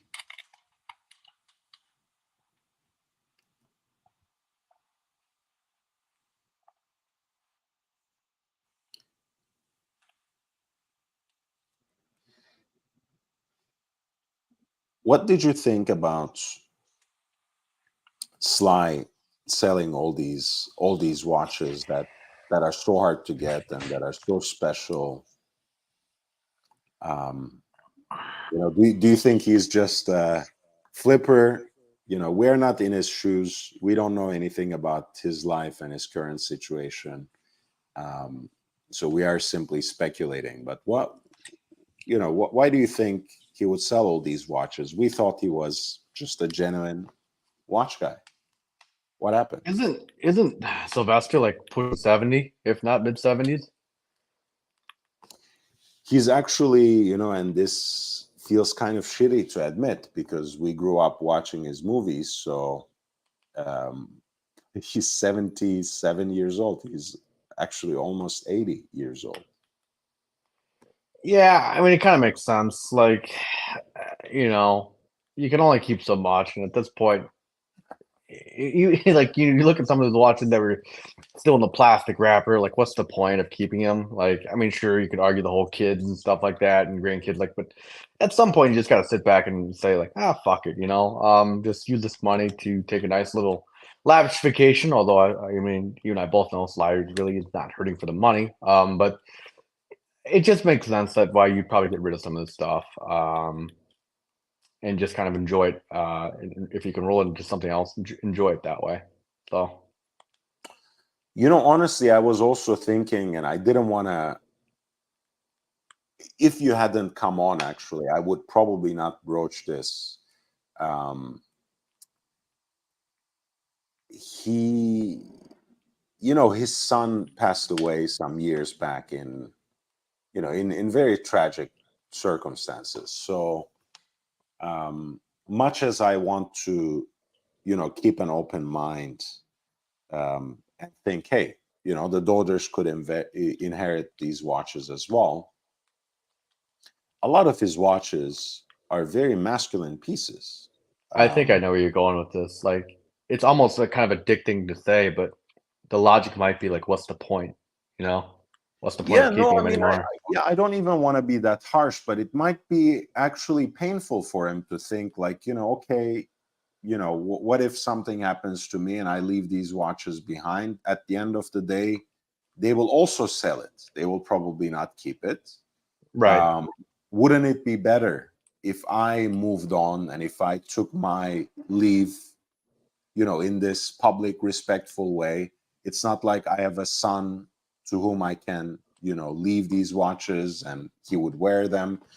Schumacher's family actually had a very similar reason. I mean, Mick obviously is like his father, and also unlike his father. No one can be a Schumacher, anyways. He is a race car driver, and he's great in his own way. But apparently, he doesn't really care for watches that much. So the family just wanted to move on from all these pieces now that Michael Schumacher spent an entire decade in his current situation. So maybe we have something similar here. There's no one really in the family who is as enthusiastic, um, who is as nerdy and as passionate about watches, and he just wants to move on his own terms. It would That's make sense. what I And say. honestly, you're starting to see this with a lot of people. Like just in general terms, you're starting to see it. Like people are starting to get rid of like their china plates, like their humble figurines and stuff like that as they get older because they know like the kids have zero interest in it, or they've been fairly open about like, hey, I don't really want this antique garbage. So you may as well get rid of it while you're still alive. So I think it's a fairly reasonable approach. And also, I mean, again, they made that video. He has personally signed a lot of things and supplemented it with handwritten notes and other memorabilia. um, I feel that probably adds a little bit of value for a certain kind of collector, rather than Oh, for things sure. going on sale after he passes away, in that fashion, without maybe even having time to organize something more interesting. Right. No, I'd agree.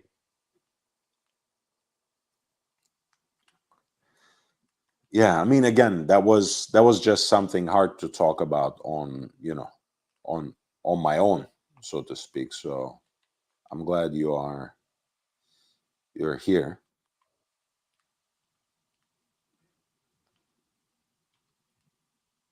Yeah, some beautiful stuff. Did you have a favorite from I among these? I I, I haven't really gone through it. Like I've noticed like the Paddock is like the one that's unsealed, like the one that's probably gonna get him the most heat. I think even Paddock openly said like, yeah, we're not selling this fucker any any other watches anymore. Um, but I haven't really gone through his entire of what he's all dumped. But I imagine there's some pretty impressive stuff in Well, there. you have in the frame right now, if you can see your screen, you have some of the most. I mean, you have the J-Lo special there. Apparently, Sly had an example as well. That one sold Oh yeah. with his name engraved on the background, on the case back, I meant.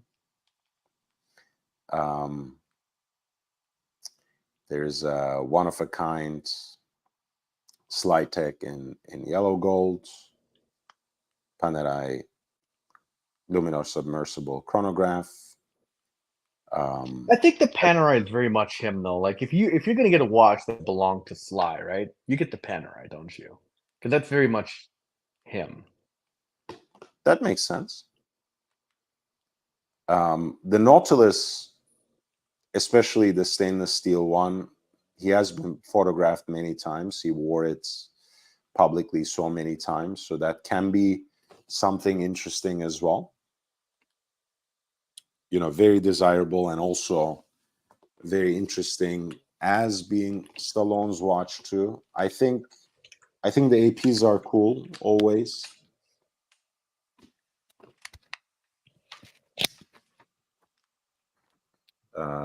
This Flying Tourbillon, which is also new, but I have myself documented on Instagram that he has been wearing this. And guys, feel free to follow me on Instagram too.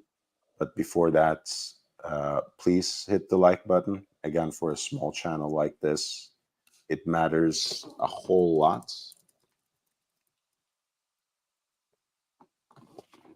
Really makes a difference.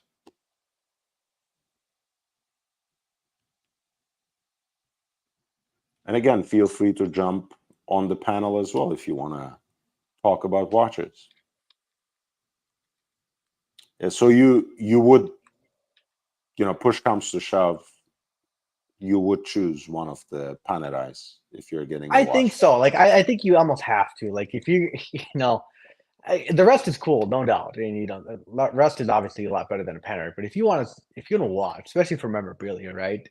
If you want to watch that just screams Sylvester, you get the Panerai. It'd be like it'd be like getting a Seiko for Arnold. The Commando, you mean? Yeah. Exactly. Yes.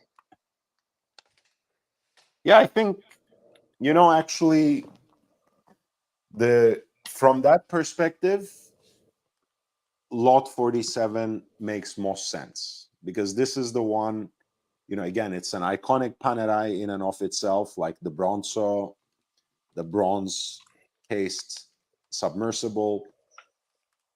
It's one that he personally wore. It's one that he wore in a movie, in the Expendables 2.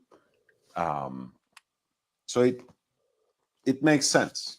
I mean, there are other watches maybe that are horologically more interesting, that are maybe more quote unquote hype at the moment. But I think you have a very good point there that, in the public imaginary, the Sly name, the Stallone name is so fused with Panerai. It just makes sense to go for one of these. He was an ambassador for Panerai at one point, right? Yes, I think the relationships between him and the brands have soured in the last, decade almost. So for a long while, he wore almost to the point of exclusivity, a lot of vintage and contemporary Rolex.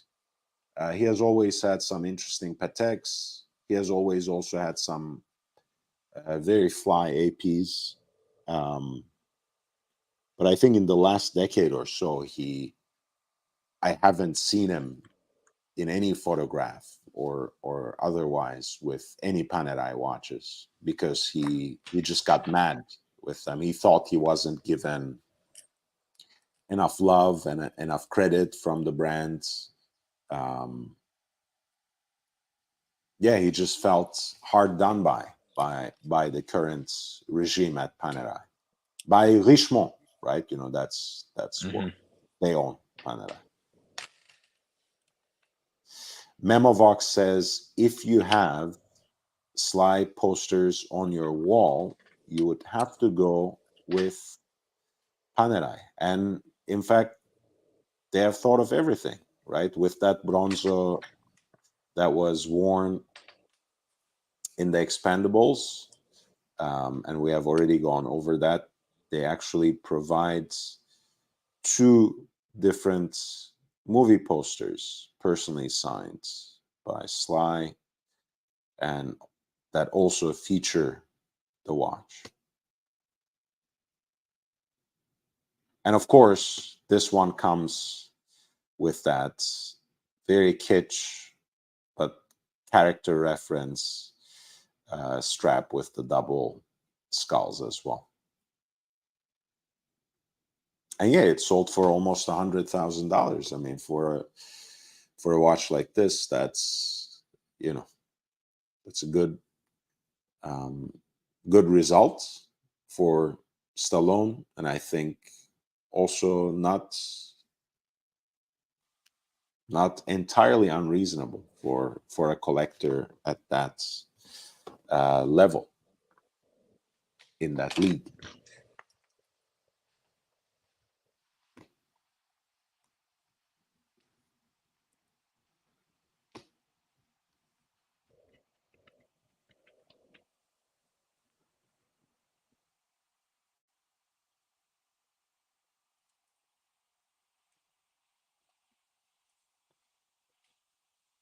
Yeah, you see, I mean,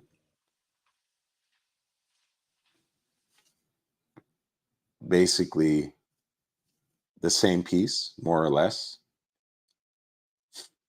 at lot 72, sold for a fraction, for 24,000. A fourth of it, literally.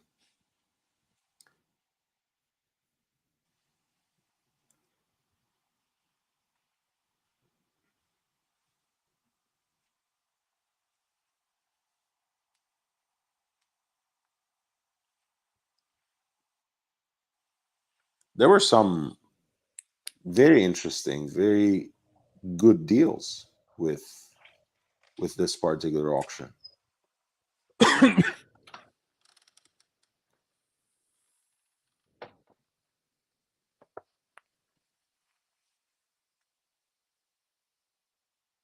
Of course, we were, just as Meech was coming in, we were looking at this one-of-a-kind Voutilainen.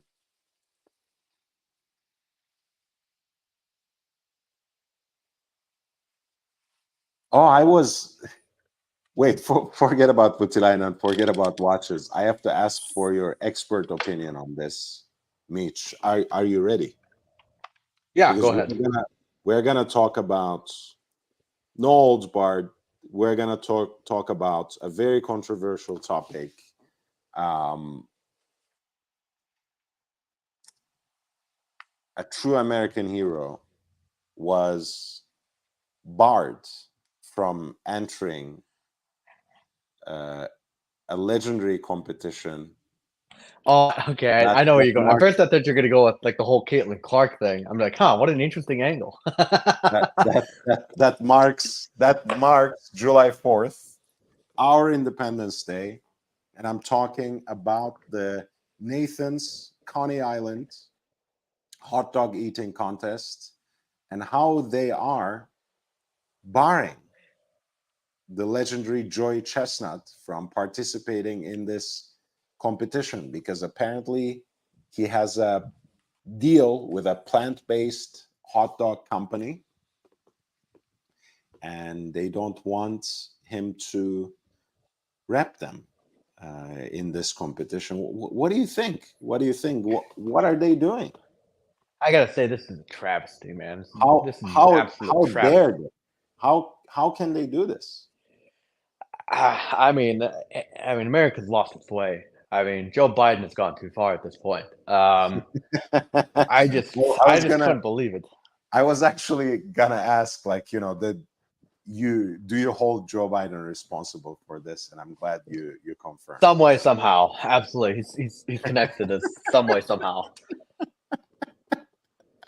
I think this is. I think the timing of this is kind of ironic too, because considering that Hunter Biden was caught with a gun, the timing of this, the controversial news, is just uncanny. I'm sorry, but I'm sorry, but who cares about Hunter Biden when we can talk about Joey Chestnut? Are you? I think that no, I think this is all part of a ploy. I think the Joey Chestnut Exactly. storyline is meant I to distract us from the Hunter Biden case. I don't care. I don't care. We know Joey Chestnut is a national treasure. Who cares about just another drug addict? Basically, I mean, Hunter Biden. I think it's a huge fucking mistake, honestly. I mean, if yeah, I think it is the equivalent to not having Caitlin Clark on the Olympic WNBA or like women's basketball team. You're like, what the fuck are you doing? Like, you're a national treasure, and you're just barring them from the biggest event in history. I mean, it doesn't make sense. I mean, the guy basically won, I think, either 16 out of the last 17 or 17 out of the last 18. 8 of them consecutively. I think his record is 75 hot dogs with their buns in 10 minutes. What an absolute legend, by the way. I think this is the only way they could they could actually fucking nerf him, essentially. Like they said, like, enough's enough. Like, this guy's won enough time. Like, we need to figure out a way to just get him out. I mean, I am also wondering though about the intricacies. Maybe because of his deal, he was actually gonna eat plant-based during the competition. Maybe. It would make sense, wouldn't it? Like, I mean, I don't know. But I mean, in theory, that shouldn't make a difference, right? I mean, one wouldn't think so. It shouldn't. I mean, I again, like, I'm biased because I'm vegan myself, so I'm completely Vegan for clout. Trust me, no one actually, from outside, it seems like everyone in California is vegan. It couldn't be further from truth. Like, that was apparently a fad. It's Oh, I know. a lot of a lot of people were. a lot of the vegan restaurants are actually transitioning now, to use a popular term. They're becoming like, sustainable farming and integrating meat into their menu again. So I think we will finally end up in a situation where I will be a martyr like Joey Chestnut. Like, I will be the only champion of the vegan cause in Mind Fight, California. But yeah, I wish, and I'm dying for clout, Meech. You don't vegans say. are not coming. Vegans are not coming to rally for me at all. Yeah, I mean, back to the topic on hand, I guess. Yeah, I don't get it, man. I think I think most people's favorite highlights is like when Joey Chestnut choked a bitch out and still managed to just win the hot dog competition. I think that's gotta be like, I can't wait to see the highlight reels of Joey Chestnut. That's gonna be on ESPN. I guarantee it. Wow, man. Yeah, honestly, I mean, who are his competitors at this point? Wasn't there? And I'm not even trying to be funny about this. Wasn't there like some big Asian guy, I believe, or it's Asian or Chinese guy who the gap was still significant, but like he was about the only one who actually could kind of get within range of Joey Chestnut, and I think like the gap was like 15 hot dogs or something like that. So it's still a pretty substantial gap, but Okay, I want to say his name was Kobayashi, but I might be like I'm embarrassed already because I feel like I would be mixing it up with another Japanese last name or something. But I think he has some titles. Kobayashi has some titles. I don't know if he's coming back to compete this year. well, I mean, hey, the books are open. It's anybody's ball game this year, or should I say, hot dog game this year. So it should be interesting, but it's just not going to be. It's just not going to be the same. Last year was certainly magical. I remember last year. What was it, like a rain delay, right? Yeah, basically a rain delay on the competition, and I remember Joey Chestnut basically told the contestants to grow a pair of balls, and they held the competition. Which yeah, a day that will remain in infamy. History has So been made. last time someone else won was 2015. A man by the name of Matt Stoney, who ended the 8-year winning streak of Joey Chestnut. And after that, he has another 8 that he could have bettered basically his record if he were allowed to compete this year. And I think, oh yeah, you see, before he started his series in 2007, Kobayashi was the legend who had um, won 6 back to back. I yeah, no doubt we're gonna see a 30 for 30 on ESPN. It's gonna be the same intro as that every other intro. Like, what if I told you the greatest comeback wasn't on the field, but rather in a hot dog stand?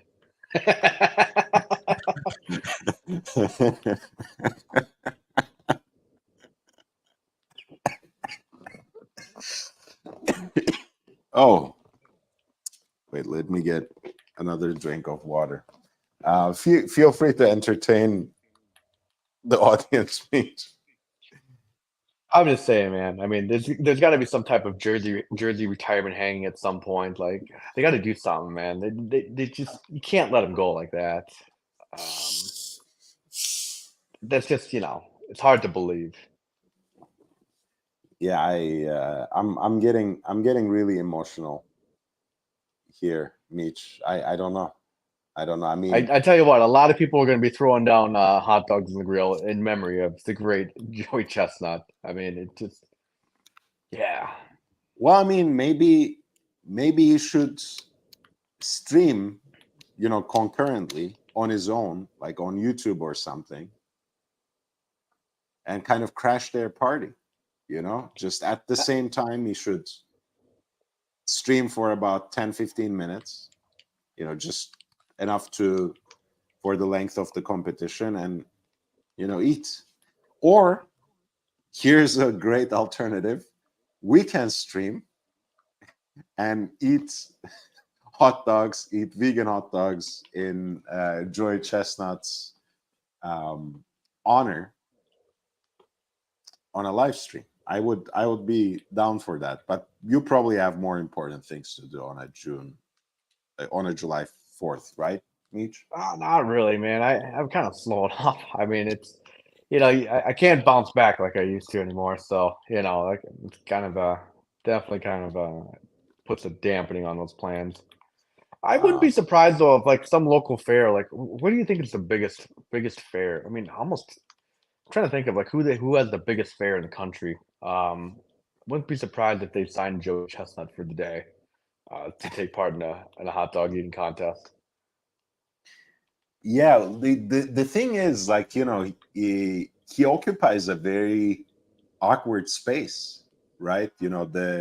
Because July 4th and like just the whole gluttony of the affair. He is I'm not even joking. He is a real American hero. I mean, Oh, for sure, for what sure. exemplifies Americanness than Then gluttony. eating with abandon, until the cows come home. Like, the sheer embodiment of greed, gluttony, and everything else. The the funny thing is, if this were a vegan competition that barred Chestnut from entering it for not being vegan, I can see like the whole, Oh, red part of the country there'd be a lot just more press about this. Yeah, you're for sure. wanting to die for him. The funny thing is, most vegans probably don't care. Like, unlike me, don't care about their brother Joey Chestnut. They don't even know who the fuck Joey Chestnut is. That's kind of half the problem right there. Yeah, that's true. That's true. Shame on the vegan community, man. I don't, but I can't stomach this. Something has to be done. And yeah, maybe I should have a hot dog eating contest of my own on I July mean, we 4th. need some type of like Live stream. presidential pardon type situation to save this last minute, I believe. Wow. If Biden saves him, do you think that can tip the election?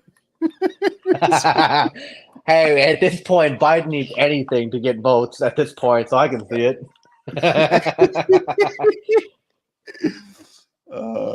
Bezos is, of course, much more level-headed than us two fools. He says, I wonder if it's a publicity stunt. I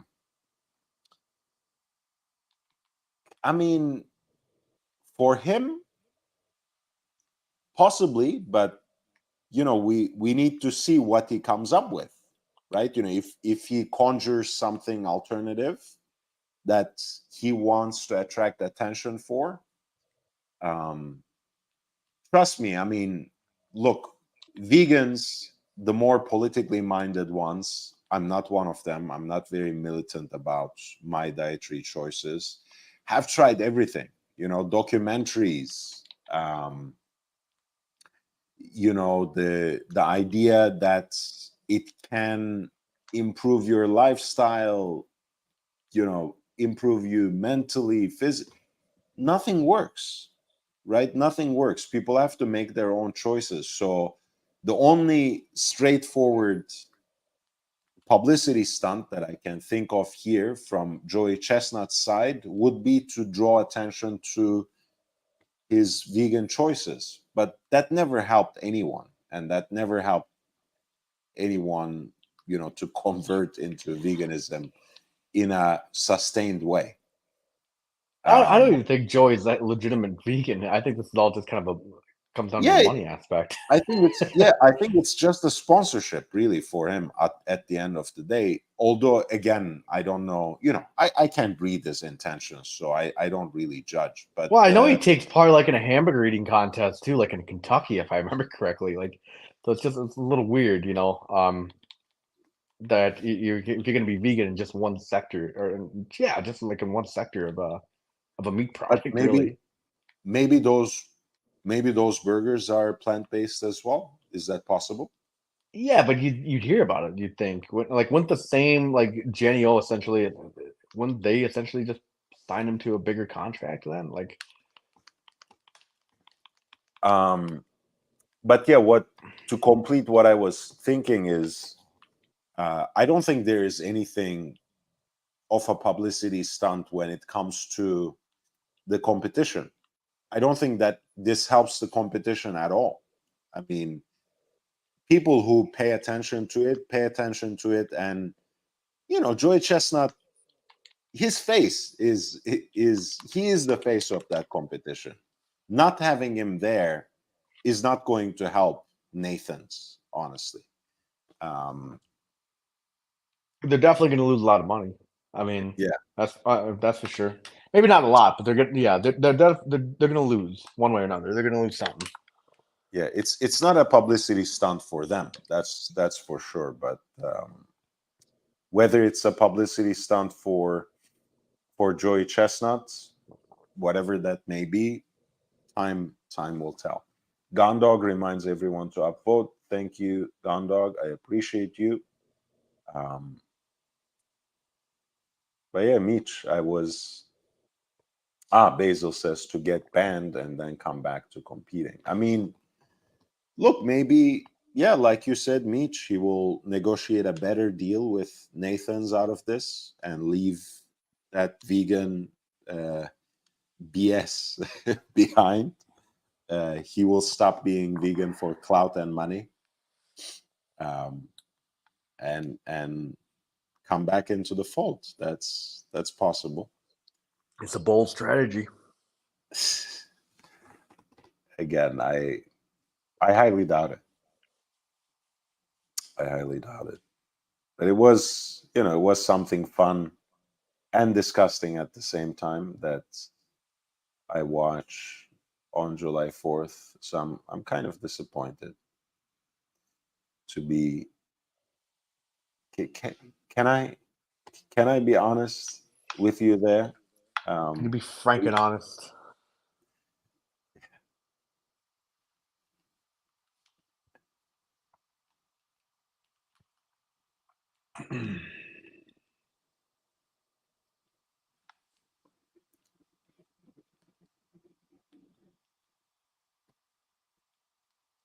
Yes, this was the watch that we were looking at before Meech jumped on, and I really do appreciate him being here after a long hiatus, and especially when he has such little precious time in his hands. Kari Voutilainen, of course, is one of the premier independent watchmakers of our time, kind of part of my Mount Rushmore when it comes to independent watchmakers. Of course, he takes a particular pride of having his watches handmade, and that is how he signs the dials. The hand-guided engine turning on those dials is a particular feature that makes these watches even more desired.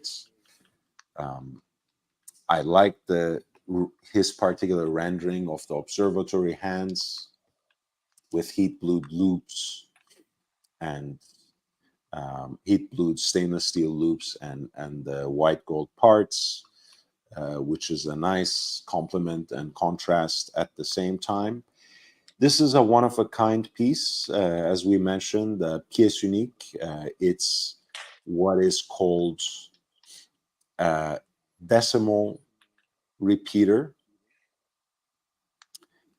It was a movement that he designed from ground up, even though, of course, it follows, as many things do, in the footsteps of Breguet, who created the first decimal repeater nearly 150 years ago. As you might imagine, it can be very straightforward.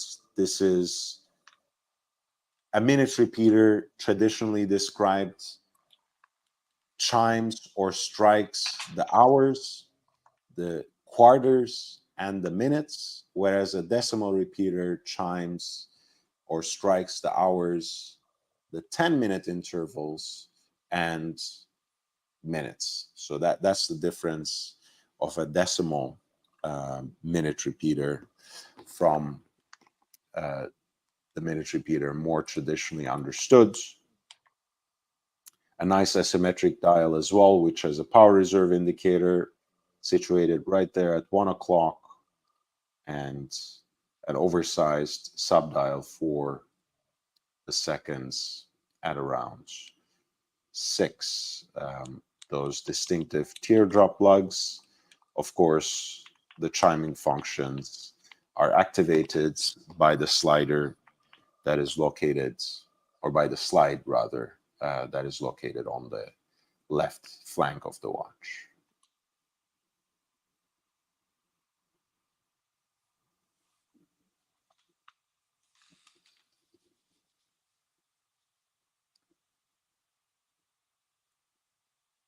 And the movement has a very traditional architecture with the 3-finger bridges, kind of a pocket watch inspiration behind it.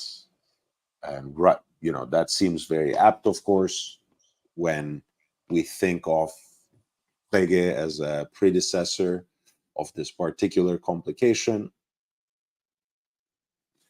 And you can see those immaculately polished hammers as well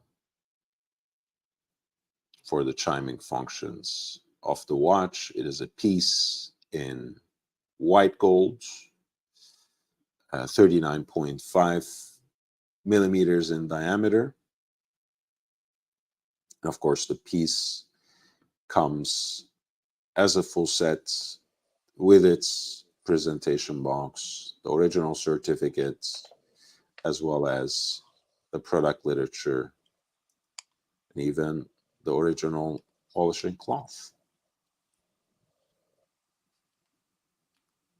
This was from the June 5 event at Sotheby's, New York, Important Watches, lot 66. The watch sold for more than $408,000.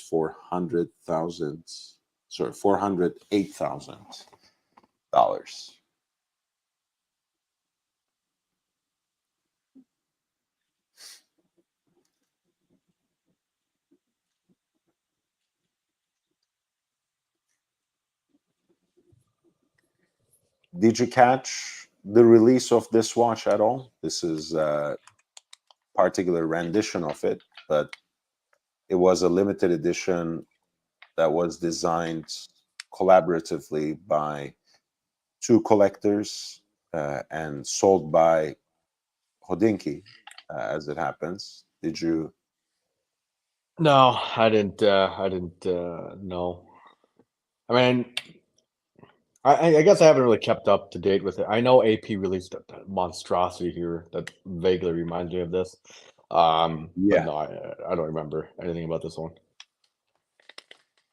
it's apparently it takes its inspiration from, of course, from 2 things, right? One, the kind of integrated bracelet watch of which perhaps the Rolex Midas, the King Midas, is a particular example of, and also brutalist architecture on the other hand.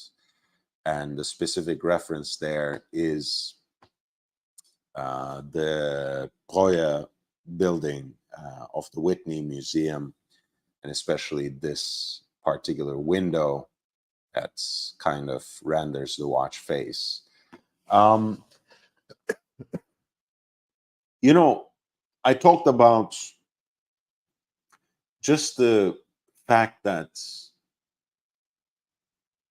we have so many smaller brands, and not only prestige independent watchmakers, but brands like this that bring a different kind of aesthetic into the markets, and not necessarily at a prohibitive price point. Again, for a no-name brands like Toledano and Chan, that's for their first release, $4,000 could have, of course, sounds like a lot of money, but it was 175 examples, limited edition, very unique design. I don't like it at all. Sometimes I like certain designs and feel inspired by them, but not necessarily as a watch. Like, I like the effort, I like the study, I like the vision that went into it, but it doesn't look like anything that I would like to wear on my wrist, to be honest. But much like Ming, I appreciate its existence in the whole horological universe. I don't care for anything they make, But I'm glad there's someone out there who has a different vision and who wants to execute that. And more power to them. But beyond that 175 unit limited edition, there was also a one-of-a-kind example, which is aesthetically very different, but it is also materially distinct too. The limited edition model had a stainless steel case and integrated bracelets, as well as a lapis lazuli dial. This piece is in copper infused carbon fiber with a distinct dial that maintains the same properties as well and the same aesthetic. Perhaps more importantly, the movement is very generic. I'm so sorry. Which again was already a concern at the $4,000 price points. When it comes to this one-of-a-kind piece that sold for $24,000 at lot 79, that could possibly be an even bigger concern.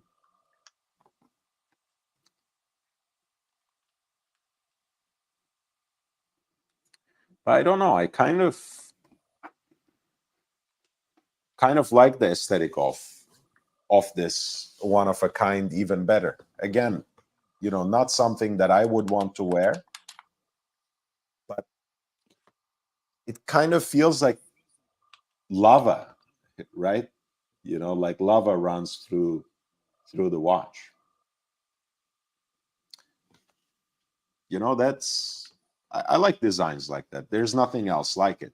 So that's something to be appreciated. There's nothing else that's like it in the current market.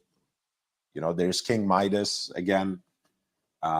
There's that monstrosity, as you put it, that AP just released to continue their remaster series, which is like what we were talking with Vacheron Constantin, right? Vacheron Constantin has Historique, where they bring back designs and watches from their archive, whereas AP has the remaster. I think this is even worse. Honestly, I think it's too big. I don't know. I think it's just too adventurous for me. I like that they are sticking to their guns with this new shade of gold that they released, the so-called sand gold.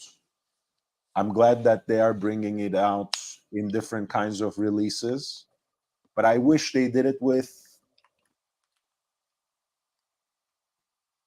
not this. Let me put it that way. The Tell thing me is, more. this wouldn't have looked like a half bad watch if they just would have kept it a traditional square. Like it just, yeah, this thing is just fucking weird.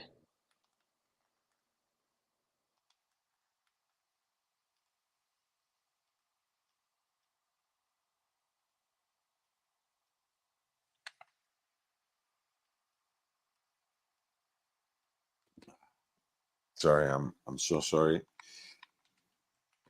I was hoping that I would get better, that I feel like today kind of got it out of me. By the way, this is also a limited edition, apparently, of 250 pieces. You're right?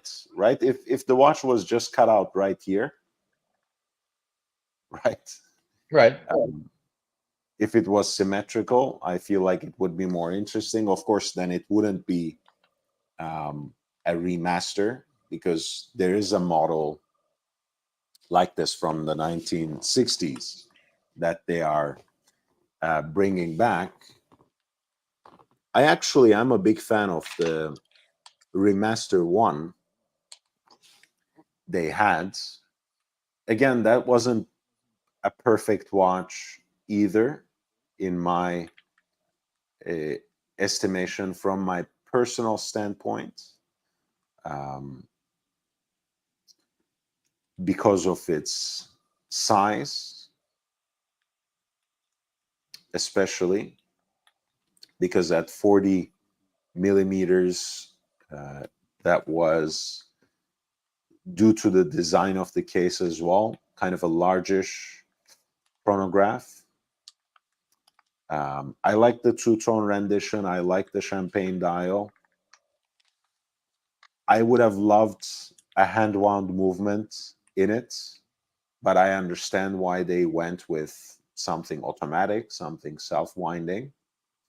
This was a limited edition of 500, and it was something, again, that they came up with to inaugurate their new musée atelier, right? You know, where they had this concept when they were reopening their museum that they will build it around their workshop. And this watch was basically presenting for a new age AP customer how AP's watchmaking brings together the entire history of Valet du Joux, traditional Swiss watchmaking, as well as innovation in terms of complications, in terms of design as well. So, you know, that's where the automatic movement comes in. But yeah, I was hoping something more traditionally inclined, more mainstream to follow this. Unfortunately, that wasn't meant to be.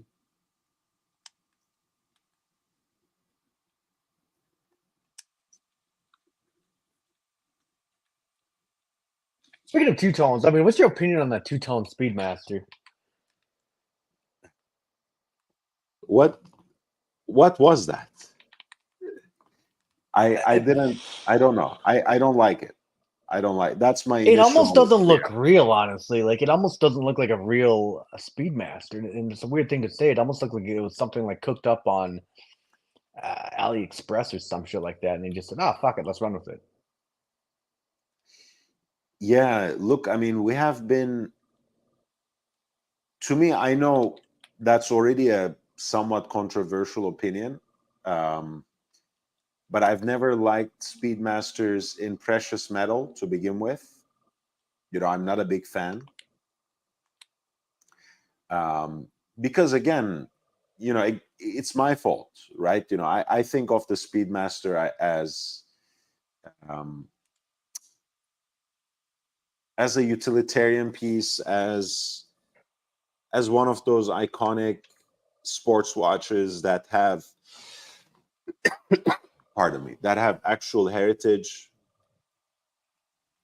So I always want to see it in steel. I mean, it wasn't something that they tried for the first time, for sure, but it hasn't existed in the modern lineup in this way for a while.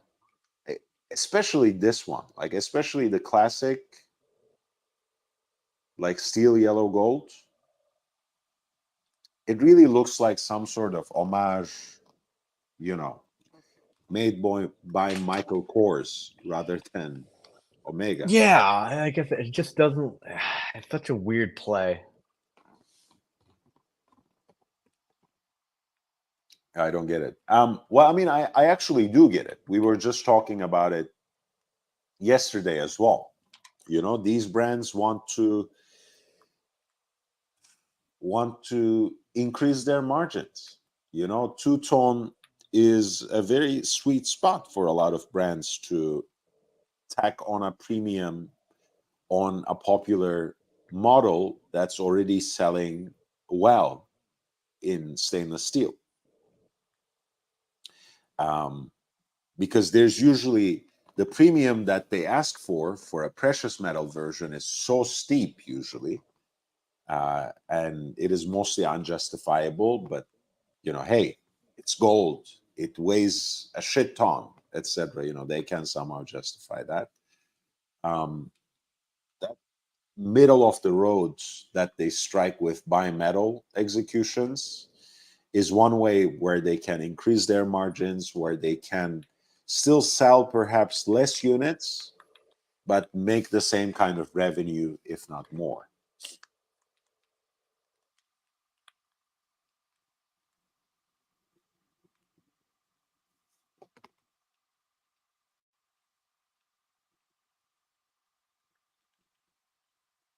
I don't know what's the price point exactly for these. I don't know.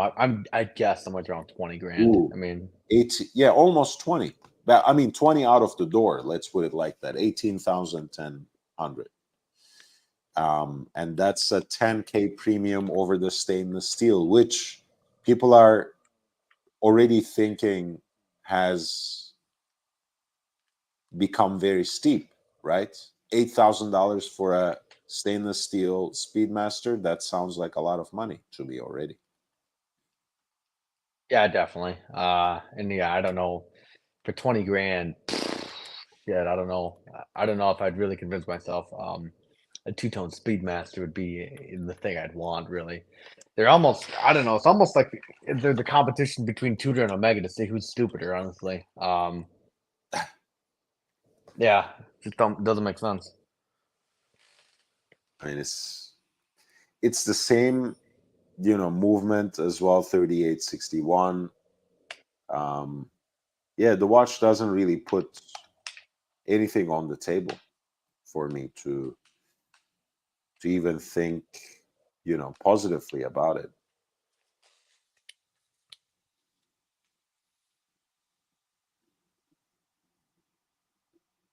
Yeah, and I think like that's just I don't know, that dial color I don't like.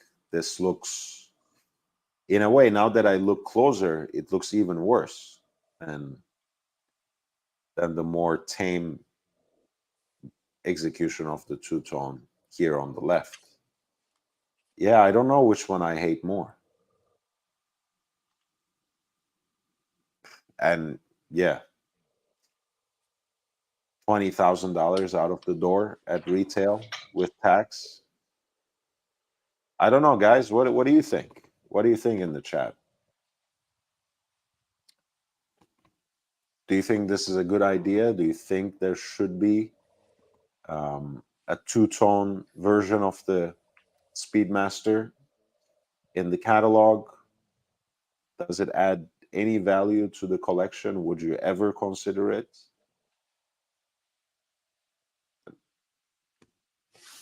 I don't. I know the professor always says and thinks that two-tone watches are for women, or at least made to attract, um, or made to present something more feminine. And I can kind of see that in these pieces, like especially in the Definitely. Sedna one, in the pink one. But the That's Speedmaster the is thing like, with Omega, though. Like they're gold, they're rose, quote unquote, rose gold. Let's call it for what it is, all right? And just don't need to, yeah, kind of have formalities here. Um, yeah, their rose gold is really pale. It's extremely pale and it's extremely dull too. If it had been a darker rose like Rolex's, it might be. I think it'd still look weird, honestly. It's like putting lipstick on a pig, really. I don't know, man. I mean, it's just, again, it's I can see some, alternate universe where this watch could be maybe attractive to a woman. But then again, the Speedmaster, yeah, a lot of women wear it, but the whole appeal of it is like a stainless steel, slightly oversized, very iconic utilitarian sports watch. So women who want to wear it would love to wear it in stainless steel anyways. They don't need a two-tone treatment to find it more exciting, more jewelry-like, more as a piece that they can match with, you know, other kinds of gold they're wearing. So I really don't see the point.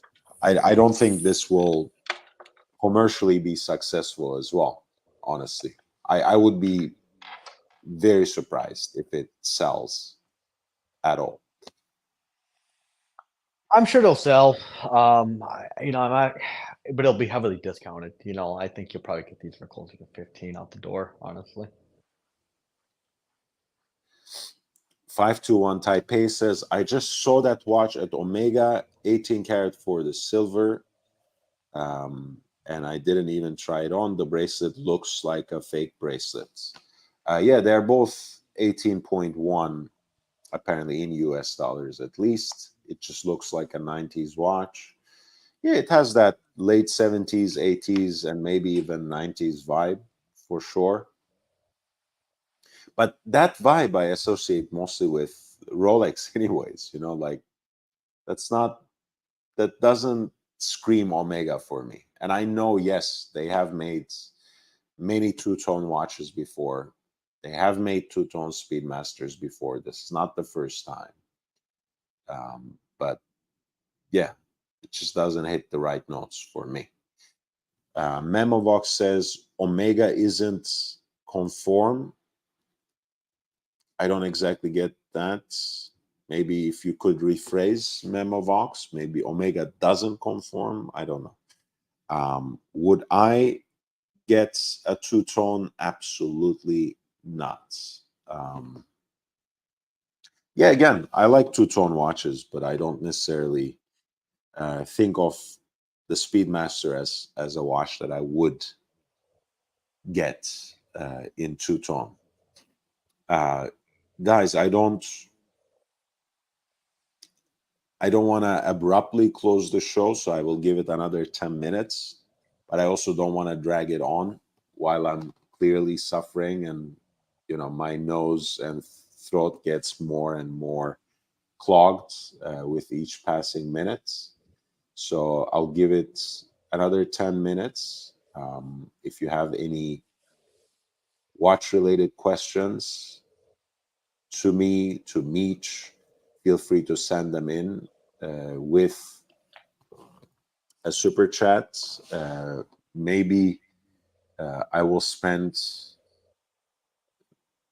the little bit of the time that we have remaining here to go back to Sotheby's important watches. The link is in the chat.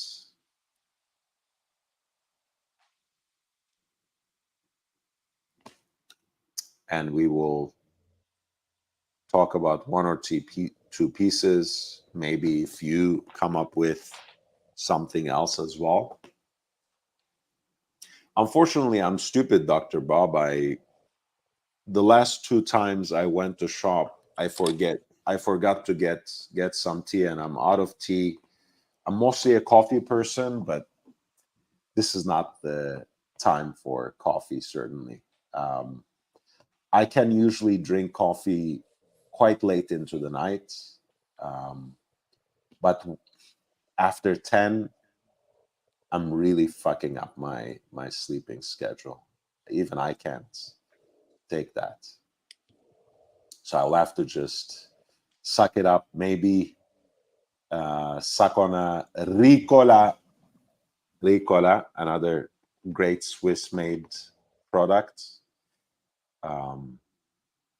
But that's about it. That's about it. This is a watch that I really like as a dial design. Classic sector dial for a reference 98 Patek Philippe, sorry, reference 96 Patek Philippe Calatrava, classic Calatrava reference. Of course, quite a diminutive watch for modern taste, just 31 millimeters in diameter here in stainless steel with a snap-on case back. as I mentioned, classic sector dial. I think this is exactly the kind of watch that Meech would hate as an example of a vintage watch. I would say it's very nicely and evenly patinated on the dial. Others might disagree. I like the sweep center seconds and those leaf styled hands, heat blued as well. What I always like about certain examples of reference 96 as a Calatrava is also the relatively oversized crown. I find it a very charming aspect of the aesthetic. Again, the sector dial on this one is really beautiful. And again, the piece has a lot of character at 31 millimeters in diameter. So it's something that you can still try on as a dress watch, especially if you already lean towards smaller pieces. And honestly, again, in terms of historical importance, in terms of collectability, if you are chasing after Patek, these sorts of smaller sized pieces, because they're not universally attractive, they're not universally appealing to every single collector, there's still a little bit of value left in the market. This is a piece that was apparently manufactured in 1914, and that's usually that dates the movement. But it was sold in 1936, and that's something that the extract testifies to, as you can see here.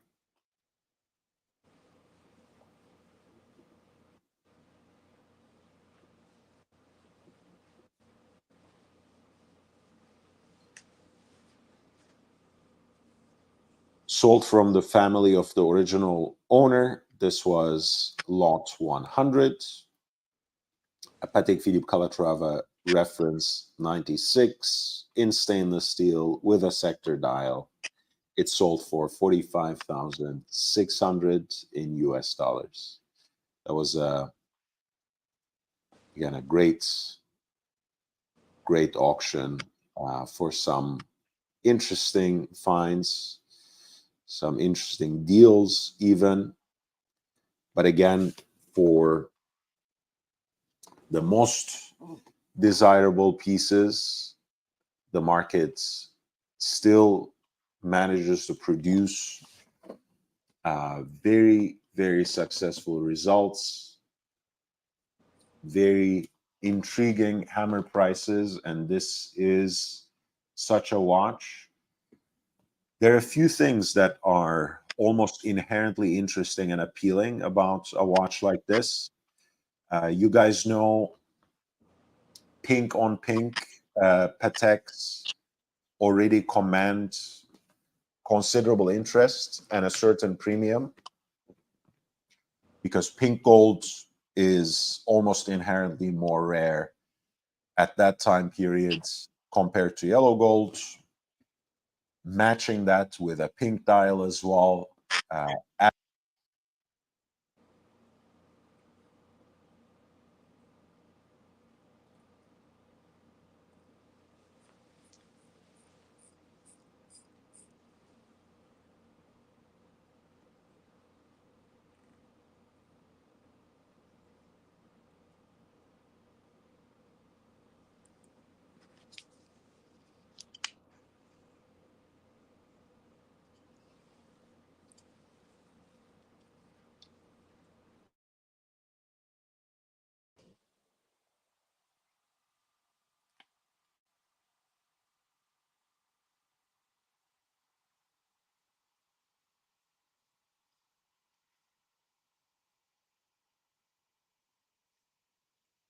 Oh yeah, I think you're muted.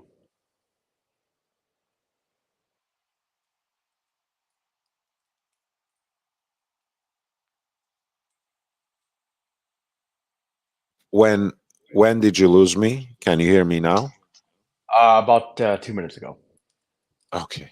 I'm running out of juice, I think, at any rate. So I was talking about the 1436 and its inherent appeal because one, it's a vintage split-second chronograph from Patek.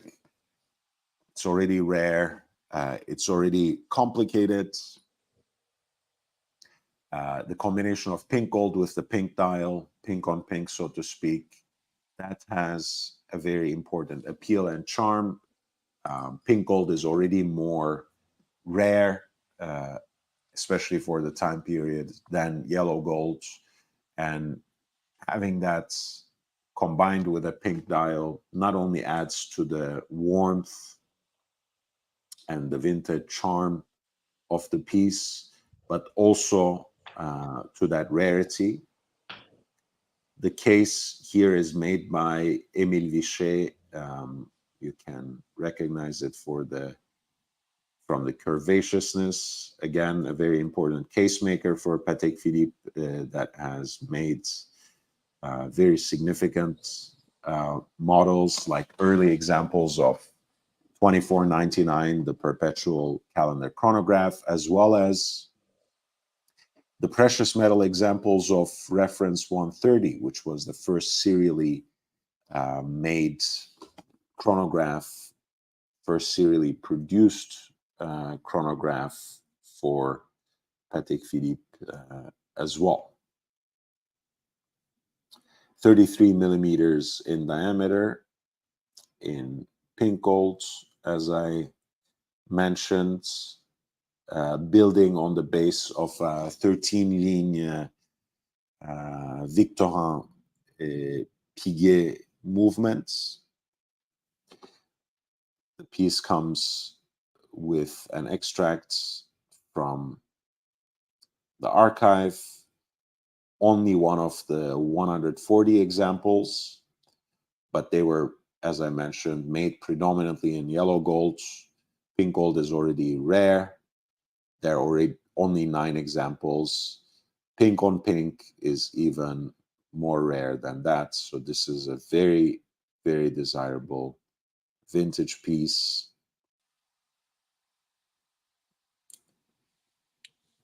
Here's a shot of the split-second chronograph movement.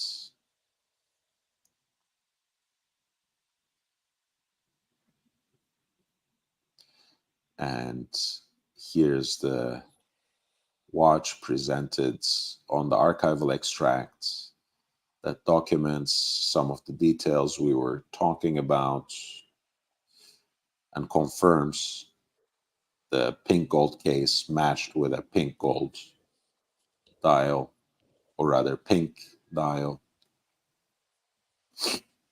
and testifying again to the rarity, desirability, and in a way, stability of pieces in this kind of segments. Lot 102, a pink on pink Patek Philippe reference 1436 chronograph from 1940, sold for more than $400,000, $408,000. Okay. Dr. Bob said, audio died earlier, you're muted. Memovox says, no audio, you need tea with Strohram. That's a good one, actually. Imagine if it weren't my microphone, but it's just my voice completely cut off because, I need tea. That could have been interesting. Guys, thank you so much for your presence and support. Meech, thank you for coming back. Thank you for being part of the panel. Thank you for sharing this time with me, keeping me company, giving me your conversation. It's always appreciated. Ali Reza for all the super chats and support for your membership, and Memovox as well. Guys, if you want to support the channel, becoming a member is the best way. But if nothing else, share the link, help me increase my subscribers a little bit. Hit the like button. That always brings more eyeballs onto the particular videos. Send the videos, share the videos, invite more people into the live stream.